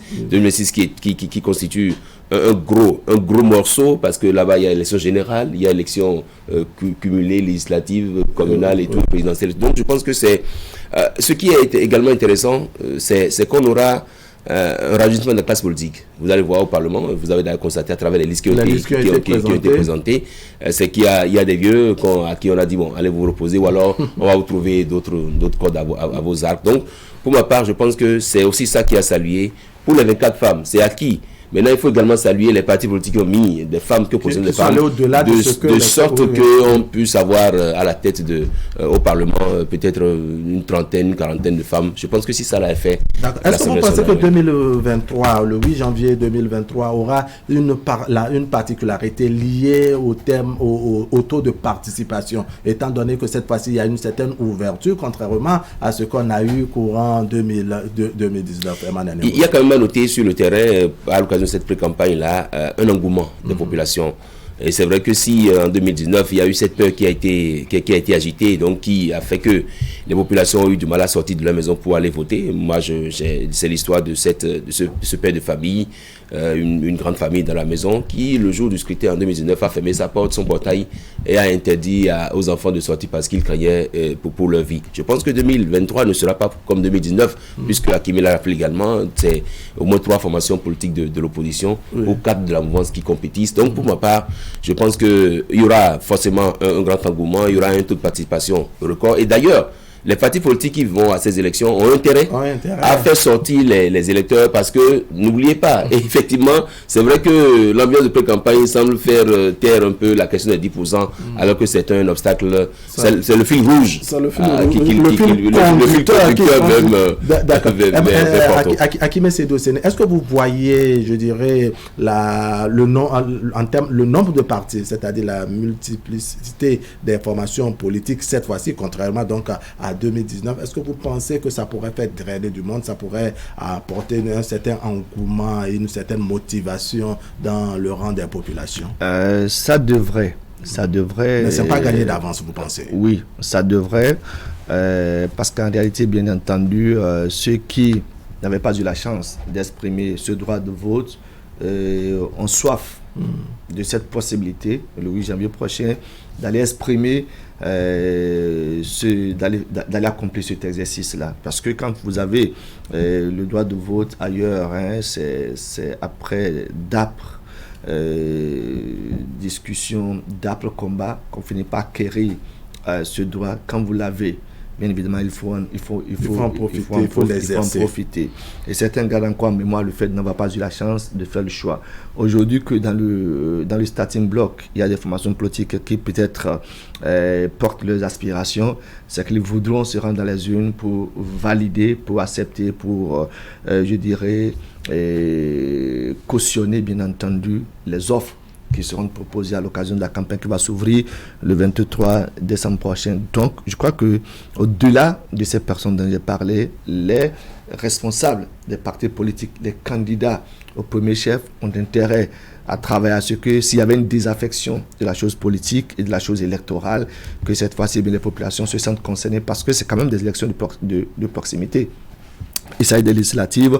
Les candidats qui ont été positionnés appartiennent à des circonscriptions bien précises, même si au finish, ils sont la représentation nationale. Mais pour le moment, c'est qu'ils descendent dans leurs régions respectives pour rappeler à ceux qui ne savent pas qu'ils sont candidats. C'est pour ça que, vous l'avez dit, le débat sera fait tout à l'heure. Quand tellement se désolait de ne pas comprendre pourquoi est-ce qu'on va présenter que d'ordinaire c'est qu'on connaissait les candidats. Non, on les connaît dans leur circonscription, on ne les connaît peut-être pas à l'échelle nationale. Le candidat de Kandi est connu peut-être par les populations de Kandi, mais pas forcément avec les populations de Kandi-Maman, parce que bien le travail qu'il faisait en son temps, c'est peut-être en circonscrit dans une zone donnée. Et donc cette fois-ci, bien, il faut l'élargir. Malanville carrément ensemble, il va falloir que les candidats de Malanville viennent rappeler que bien, il est sur la même liste que le candidat de Kandi, et qu'en votant pour le candidat de Kandi, c'est qu'on vote en même temps pour le candidat de Malanville et donc pour le parti au plan national. Donc je crois que c'est tout cet exercice-là qu'ils sont malheureusement obligés de faire parce que ça participe également de la crédibilité de l'information politique, et puis ça permet aux populations de se savoir concernées par les échéances électorales du 8 janvier prochain. Donc je crois que le défi de la forte participation dans les urnes s'impose, non seulement pour les acteurs, mais beaucoup plus pour, je dirais les populations à travers les offres qui seront proposées. Parce qu'il vaut mieux sortir exprimer son droit de vote que de rester subir le choix qui sera fait par d'autres à votre place. Donc je crois que le nombre d'électeurs tel que présenté par l'ANIP montre déjà que nous avons plus que nous l'avons eu à l'occasion des élections dernières. Et donc, sur cette base-là seule déjà, si tous ceux-là se mobilisent, c'est qu'on a gagné le pari, je dirais, de la forte participation aux élections. Donc, pour que cela en soit ainsi, il va falloir que chacun puisse jouer sa partition. Et on verra comment cela va se matérialiser, n'est-ce pas, le 8 janvier prochain. Vous avez déjà commencé par l'entamer. Là, ça c'est notre second panel, pour ne pas dire le deuxième. Herman Anéambosso, quelle analyse faites-vous de cette opération d'investiture des candidats? C'est vrai, Herman Akibé plutôt a commencé déjà par commenter ce volet-là. Comment cela s'interprète? Les candidats sont censés être connus déjà, mais on se rend compte que les formations politiques se mettent à investir, à présenter leurs candidats, même dans les circonscriptions électorales où ils sont déjà censés être connus. Oui, investiture du candidat parce que justement, au lendemain de la publication, même avant, quelques heures avant la publication des listes de candidatures par les partis politiques, on a senti quelques bruits de vote. Il y a des grincements de dents au sujet des positionnements de ceux qui ont déposé des dossiers qui n'ont pas été retenus. Ils se posent la question finalement de savoir, mais sur la base de quels critères les partis politiques ont retenu ceux-là. Alors même que, les partis politiques auraient pu définir, il y en a qui ont défini des critères également, suivant lesquels ils ont procédé à la désignation de leurs représentants. Parce que justement, l'enjeu est de taille. On l'a rappelé tantôt, ça fait 4 partis de la mouvance pour 3 de l'opposition. Parce que les élections législatives 2023 ont été promises très ouvertes et c'est ce à quoi on assiste. Vous sentez qu'on aura à se bousculer dans le sens positif du terme, candidat investi parce que candidat investi pour donner, pour que ceux qui ont la lourde charge de porter la vision de ce parti se sachent en mission, pour qu'ils sachent que en fait c'est pas parce qu'ils sont beaux c'est parce qu'ils sont tels que le parti... Ils sont les donc ils sont des menus et ils doivent l'être. Parce que justement également, on a senti quelques ventes de démission. Il y en a par exemple qui ont organisé l'insolvabilité de leur candidature. Parce qu'on dit qu'il faut déposer 10 pièces pour être candidat. Il s'arrange pour déposer 6 pièces. Il sait lui-même que avec la somme de 4 autres pièces, il ne sera pas candidat. Au lieu d'aller voir ses ouailles, d'aller voir ses militants pour leur dire non, bon, écoutez, je n'ai pas voulu être candidat, il entretient un flou autour de sa candidature pour faire croire à ses militants que c'est le parti politique qui l'a pas positionné. Alors même que je pense que ça relève un peu d'une sorte de, je ne sais pas, je ne sais pas le mot. Oui, c'est un peu comme des réflexions machiavéliques. C'est du intellectuel. Voilà. Sinon, en temps normal, c'est machiavélique, vous l'avez dit. Oui. En temps normal, vous devez avoir l'amabilité de dire à vos militants, écoutez, non, je n'ai pas voulu être candidat, je veux juste amuser la galerie. Mais ils maintiennent toujours. Donc, je pense que les partis politiques, c'est Moïse Béné qui a compris.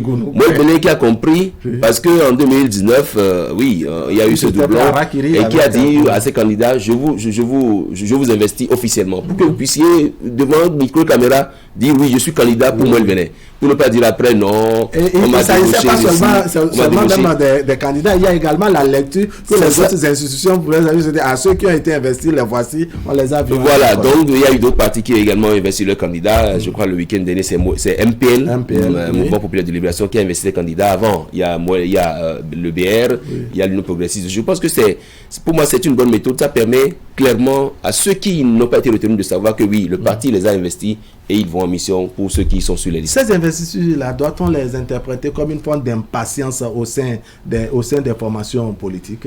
C'est un peu comme s'ils sont impatients. Pourquoi ils n'attendent pas peut-être le lancement officiel de la campagne avant de procéder à ces présentations de candidats ou d'investitures? Non, impatience pour les populations ou impatience pour les chefs de parti? Pour les chefs de parti ou bien peut-être dans les deux camps aussi, pourquoi? Peut-être que ce sont les populations, comme on dit, les militants à la base qui les réclament ou bien c'est les partis qui sont impatients et n'attendent pas le lancement officiel de la campagne avant de le faire. Donc quand vous êtes vous vous engagez dans ce processus électoral, du moins celui dans lequel on se retrouve en ce moment pour le compte des législatives, c'est que toutes les initiatives sont quand même les bienvenues. Oui. Parce qu'il y a une période qui a été bien déterminée pour que véritablement que vous vendiez votre produit aux électeurs. D'abord aux vôtres qui sont convaincus de votre offre, et puis ensuite aux indécis, à ceux qui ont envie d'avoir la vraie information, d'avoir, je dirais, suffisamment d'éléments pour savoir si tant qu'il était important de prendre fait et cause pour vous. Et donc, quand vous interrogez un peu ce qui se fait, c'est que c'est aussi l'occasion non seulement de présenter les candidats, mais c'est aussi l'occasion de découvrir de fond en comble, je dirais, de façon un peu voilée, ce que le parti ambitionne pour les populations à l'occasion de sa présence à l'Assemblée nationale. Oui. Donc ce n'est pas que seulement des investitures qui sont au menu, mais c'est aussi bien de choses. Investir, c'est quand même normal, c'est comme ce à quoi nous avons été habitués. Vous allez représenter votre parti politique. Il est quand même normal qu'on vous remette l'étendard, qu'on vous investisse dans comme les lettres de mission. Exactement, pour dire, voilà, mesdames, messieurs, voici notre candidat, c'est lui qui veut nous représenter. Et pour qu'il en soit ainsi, il va falloir qu'ensemble, on puisse bénir, je dirais, la liste. C'est une affaire, c'est une certaine onction, un certain osmose que les responsables de parti cherchent à l'occasion de cet exercice auquel vous avez assisté. Ça permet, lorsque le candidat sort, qu'il se sente concerné par une mission. C'est une mission républicaine, c'est une mission du parti politique. Et donc, quand il sort, c'est qu'il va véritablement, avec les armes dont il a besoin, faire le combat et donc permettre à son parti de pouvoir tirer son épingle du jeu à l'occasion des élections législatives. Donc, je crois que, oui, non, il n'y a pas de mal à voir les partis travailler dans ce sens. Encore que, comme je l'ai dit tout à l'heure, ça permet de découvrir certains acteurs qui ne sont pas véritablement trop connus par les populations, beaucoup plus certains dans l'arène politique. La diaspora, comme le disent certains. Non, pas la diaspora, dans l'arène politique. Il y en a qui faisaient des actions désintéressées.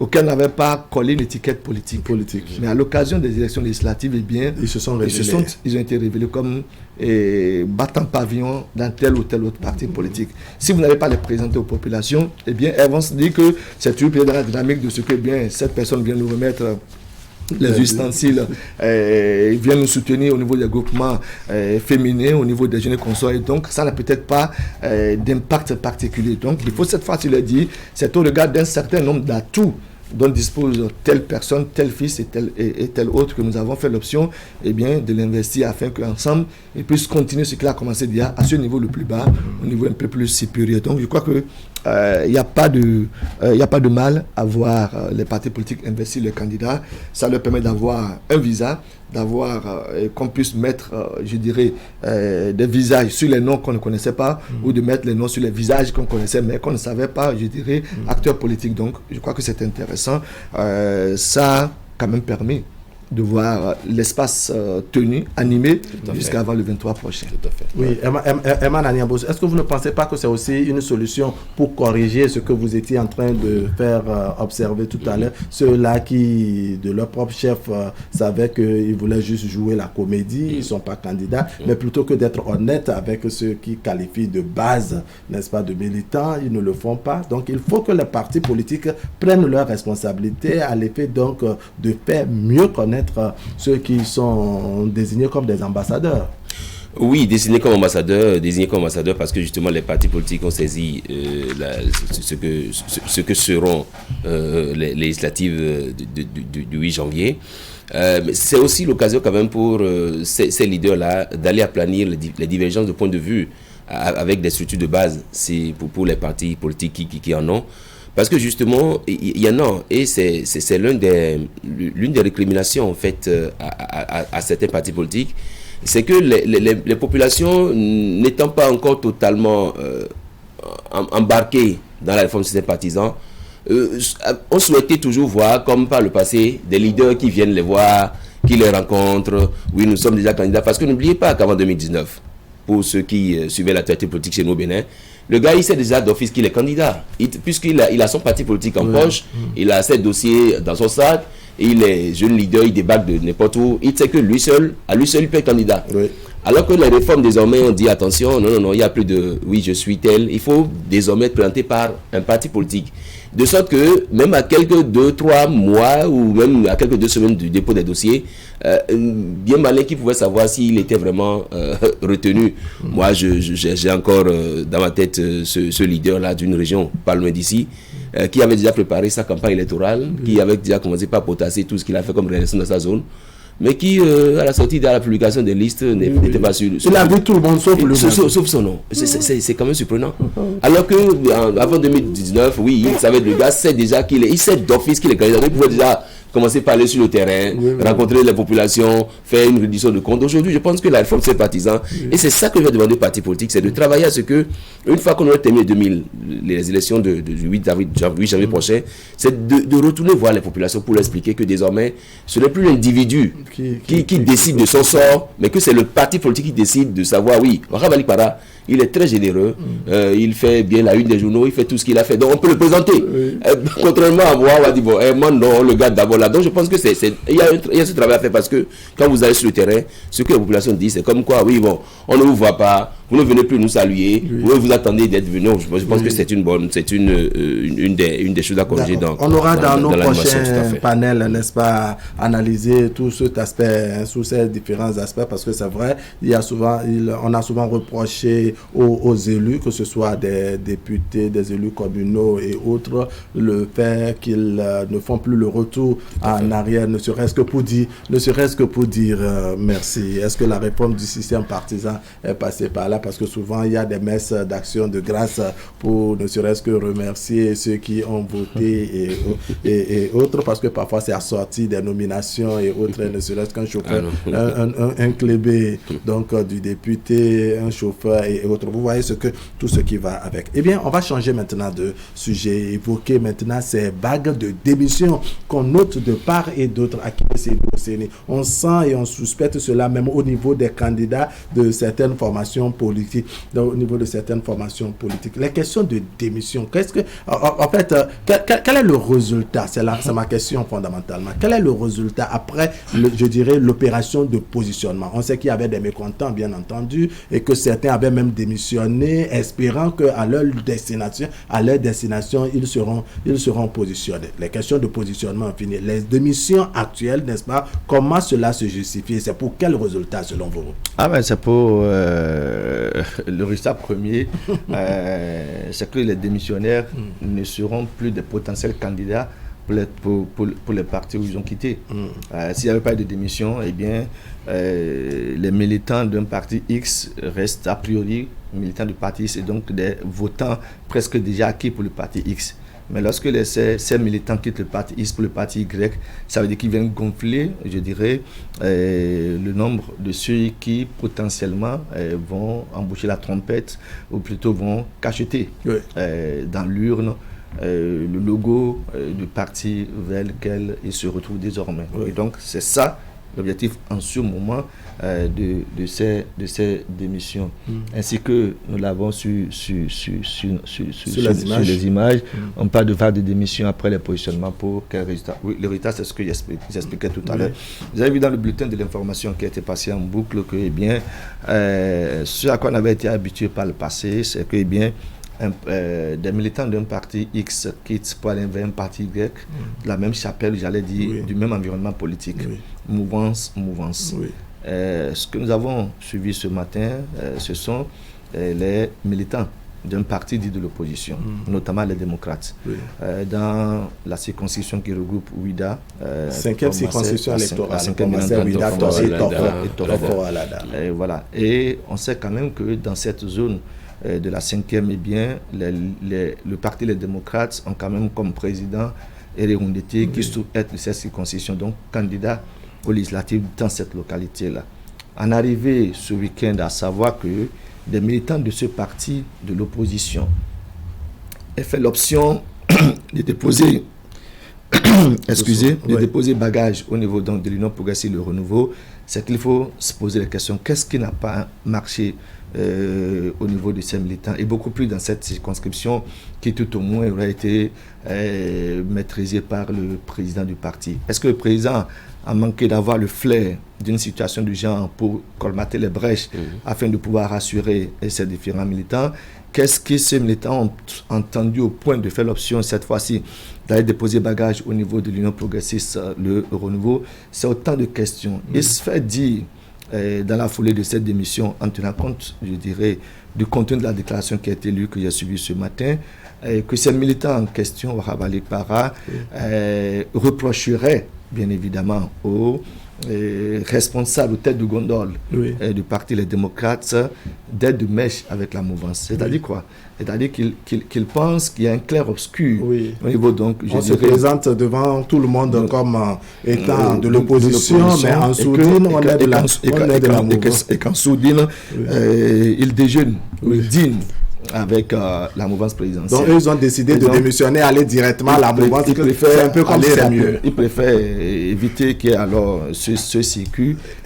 Ils viennent faire allégeance carrément à une des forces de la mouvance présidentielle. Et cette force, c'est l'Union progressive Le Renouveau. Et vous avez vu que leur motion a été, leur démission, leur adhésion à l'Union progressive Le Renouveau a été reçue par la tête de liste, le titulaire de cette 5e circonscription électorale. Je vais parler du candidat Didier Diego, qu'on ne présente plus, et qui, je crois, avait à ses côtés aussi un autre militant du parti l'Union progressiste Le Renouveau, et Patrice Alakwata, je crois, militant de la 15e circonscription électorale, que d'aucuns espéraient voir positionné sur la liste de candidature, mais qui n'a pas été positionné, mais qui n'a pas faibli en termes d'engagement, en termes, je dirais, de participation aux initiatives et puis aux activités du parti l'Union progressiste Le Renouveau. Donc, je crois que la grosse question qu'il faut se poser, c'est, comme je l'ai dit tout à l'heure, qu'est-ce qui a pu se passer pour que le président du parti Les Démocrates n'ait pas vu venir, je dirais, cette démission massive et prendre la disposition qu'il faut de ces militants qui désormais ont déposé bagage au niveau de l'Union progressive Renouveau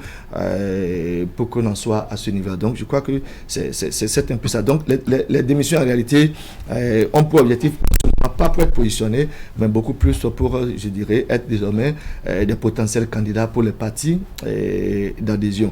Et beaucoup plus rigolo encore, vous avez vu dans le week-end, Eman avait tenté de l'aborder la semaine dernière, un candidat investi, un candidat d'un parti politique qui est dans le starting block des élections, qui démissionne de son parti dont il est candidat pour aller déposer bagarre dans un autre parti. Il voit rien dire, il a fumé quoi? Il a fumé. Alors cette vague de démission, ainsi comme l'interprétait tout à l'heure Akime Sédou Séni dans la 5e circonscription électorale, on sent qu'à par le passé, c'était des démissions au sein, je dirais, de la même famille politique. On quitte la mouvance pour la mouvance. Mais aujourd'hui, on sent que les démissions enregistrées, c'est de l'opposition vers la mouvance Herman Niambosso. Je pense que la réforme du système partisan nous donne de constater que l'engagement militant au sein des partis politiques n'est plus lié au fait que oui, c'est un grand frère qui est là, il est de chez nous, on le soutient, mais non. Les gens ont compris désormais qu'il faut, il faut de façon visible, claire et nette, il faut afficher sa position. Si vous êtes de la mouvance, vous êtes de la mouvance. Si vous êtes de l'opposition, restez dans l'opposition. Je pense que c'est ce que je retiens comme leçon de l'animation de ce qui s'est passé à Ouidah. Pour dire que les militants finalement vu clair, ils se sont dit attention, c'est pas la peine de rester derrière des gens parce que étant nourris par la vision de l'opposition, mais des gens qui, comme vous l'avez rappelé, comme on l'a rappelé dans leur déclaration également, des gens qui dînent avec le pouvoir et qui nous font croire qu'ils sont contre le pouvoir, non, nous prenons nos destins politiques en main. Et s'il est une proposition que je dois faire aux partis politiques, c'est d'instaurer le prix grand artisan de la victoire.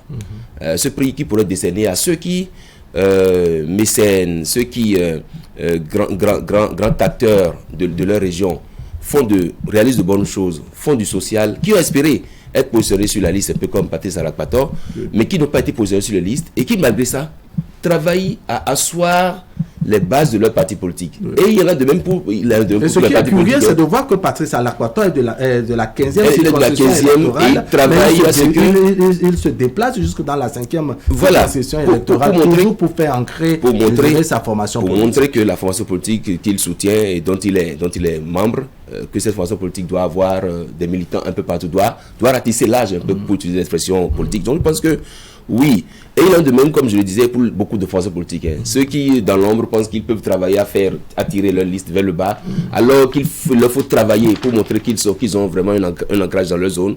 Je pense que ceux-là, ils doivent tirer le son. Ils doivent prendre un peu de la graine chez Patrice Alakpator, qui allait soutenir Didier Messandiago, qui était de liste. Ce monsieur, Didier, puisqu'on parle de lui, je dis, il faut avoir le courage dans la vie. Il faut avoir de l'espoir aussi.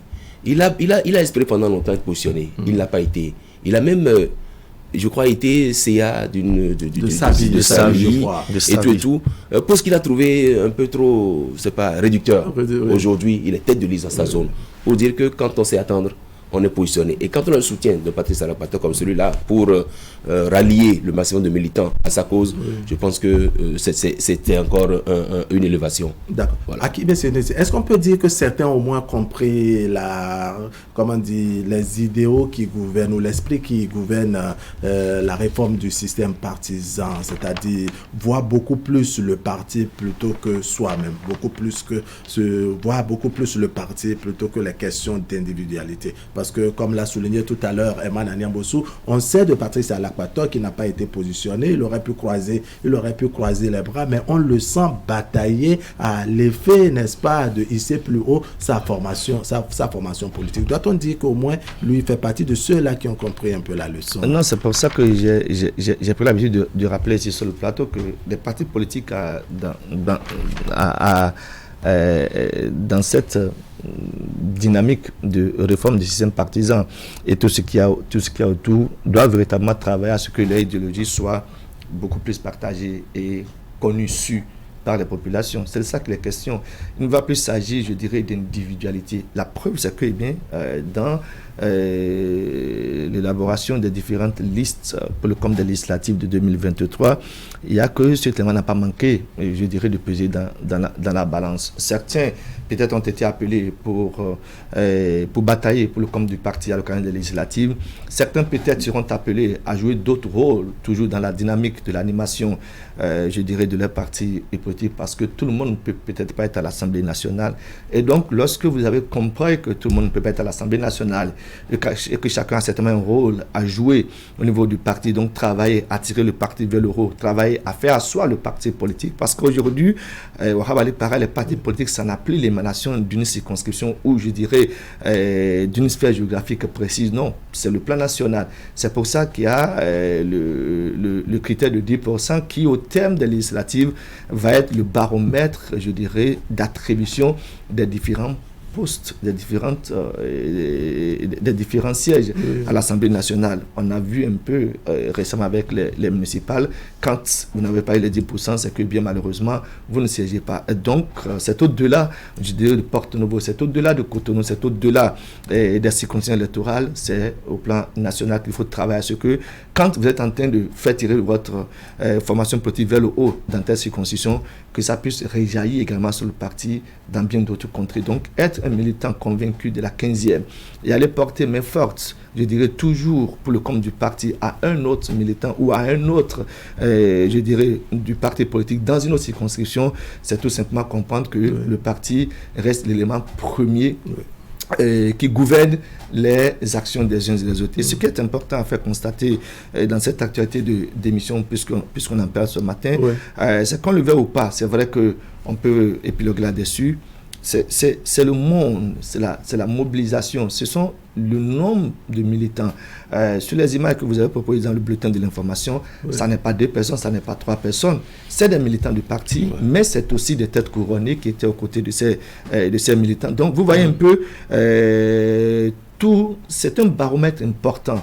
La mobilisation qui a été faite, ça témoigne véritablement de ce que, comme on le voit sur ces images, les jeunes également. Ça témoigne de ce que, il y a que les militants démissionnaires ne sont pas que seuls. C'est une multiplicité, je dirais, d'impacts humains qui est à constater à l'occasion donc de cette démission, de cette adhésion à l'Union progressiste, le renouveau.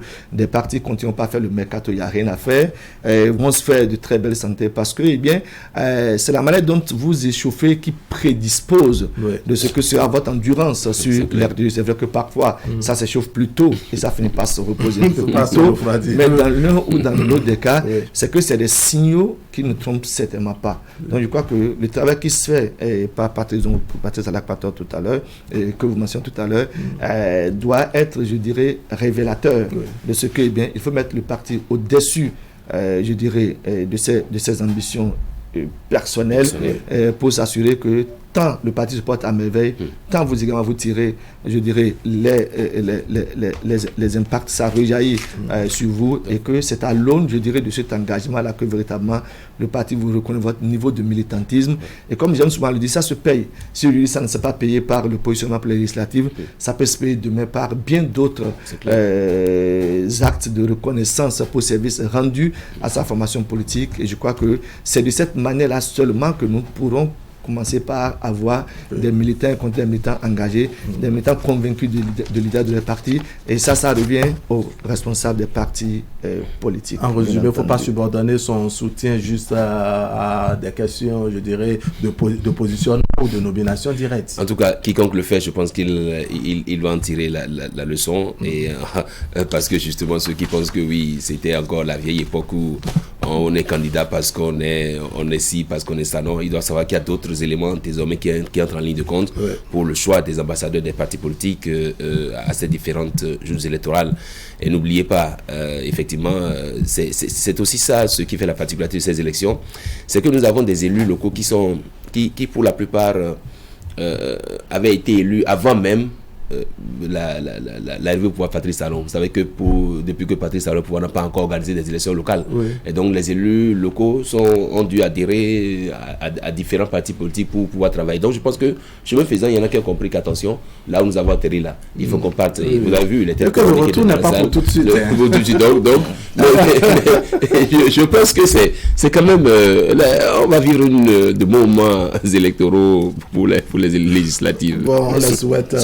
Ce qui est aussi bien, c'est que cette période nous laisse découvrir bien de comportements d'acteurs politiques, bien d'initiatives des partis politiques, et tout ça avant le 23. À partir du 23, le discours va être différent. Le discours va changer. C'est un discours d'avant 23 qui a son champ lexical dans démission, dans adhésion, dans présentation, investiture, dans remobilisation. Parce que ça aussi, je crois que c'est un élément sur lequel il faut qu'on mette l'accent. Les partis remobilisent les leurs pour le compte de la campagne électorale. Qu'est-ce qu'il ne faut pas dire? Nous avons également vu des séances de prière qui ont été initiées par des candidats dans la dynamique de souhaiter pour le Bénin, je dirais, une période électorale très apaisée. Nous avons vu des résultats de partis aller dire aux populations, voilà, on a besoin que vous mettiez en ordre de bataille parce qu'à partir du 23, eh bien, ça va être la période ouverte pour véritablement vendre les offres, pour qu'on puisse vous dire, voilà les attitudes qu'il faut adopter à l'occasion donc du 8 janvier prochain. Et les rencontres avec les différentes couches, ça aussi c'est au menu, je dirais, de cette période-là. Vous avez vu plusieurs acteurs politiques, plusieurs candidats rencontrent les populations, plusieurs couches socio-professionnelles de la vie. Les artisans sont rencontrés, parce que vous allez voir que sur les listes électorales, cette fois-ci peut-être comme ça a été le cas un peu par le passé, mais cette fois-ci beaucoup plus médiatisé, nous avons des menuisiers qui sont candidats à la présidence et aux élections législatives. Nous avons des coiffeurs, nous avons plusieurs, des artistes. Exactement. Vous voyez, c'est des personnes qui drainent par devant elles un certain nombre, je dirais, de militants, pas peut-être convaincus, mais de sympathisants aussi. Oui, donc, oui. pour peu que tu aies chez la coiffeuse, et qui ont leur rôle à jouer, pour peu que tu aies chez la coiffeuse et qu'elle te parle de son parti, ça peut t'amener certainement peut-être à doubler ce qu'elle fait, à changer. Et donc, dans cette rencontre avec les artisans, ça se poursuit sur le terrain, ça se vit, ça se voit. Je crois que c'est pas des éléments sur lesquels les différents partis ont fait l'option de mettre l'accent. Je crois que c'est aussi ça l'une des particularités de l'UPR à travers ces différents militants, ces différents sympathisants, ces différents acteurs qui continuent toujours pas rencontrer, échanger avec les populations. D'accord, on va peut-être juste preuve de patience. Le 23 décembre, ce n'est pas loin. Vendredi déjà, je crois que tout sera officiellement lancé. Oui, officiellement. Vous avez bien fait d'utiliser. Oui, cette terminologie. Officiellement, puisque moi j'ai plus doté peut-être plutôt que la campagne est déjà terminée. Et que les 2 semaines qui arrivent là. À un niveau donné du débat, n'est-ce pas, je parlais, est-ce que c'était une question d'impatience au niveau des formations politiques? Herman Anepossou, merci beaucoup à Kimé Sédoseni. Merci également, mesdames et messieurs, ce serait tout pour aujourd'hui. Merci de nous avoir suivis. L'information continue sur Canal 3 Bénin. On va se retrouver demain pour partager avec vous le reste de l'actualité, mais on va se quitter tout de suite avec la revue de presse signée Asiombo Kanye Asiombo. Allez, portez-vous bien.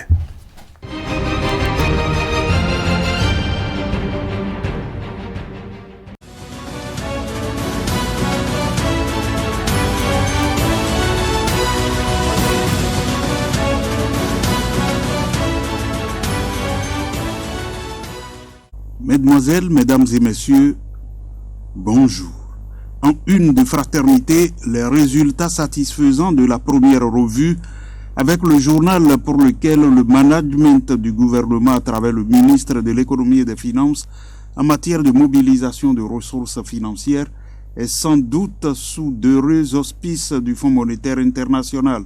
Le conseil d'administration de l'organisation, satisfait des résultats du Bénin issus de la première revue du programme économique et financier au titre du mécanisme élargi de crédit et de la facilité élargie de crédit, a accordé un décaissement immédiat de 144 milliards de dollars US, soit près de 90 milliards de francs CFA.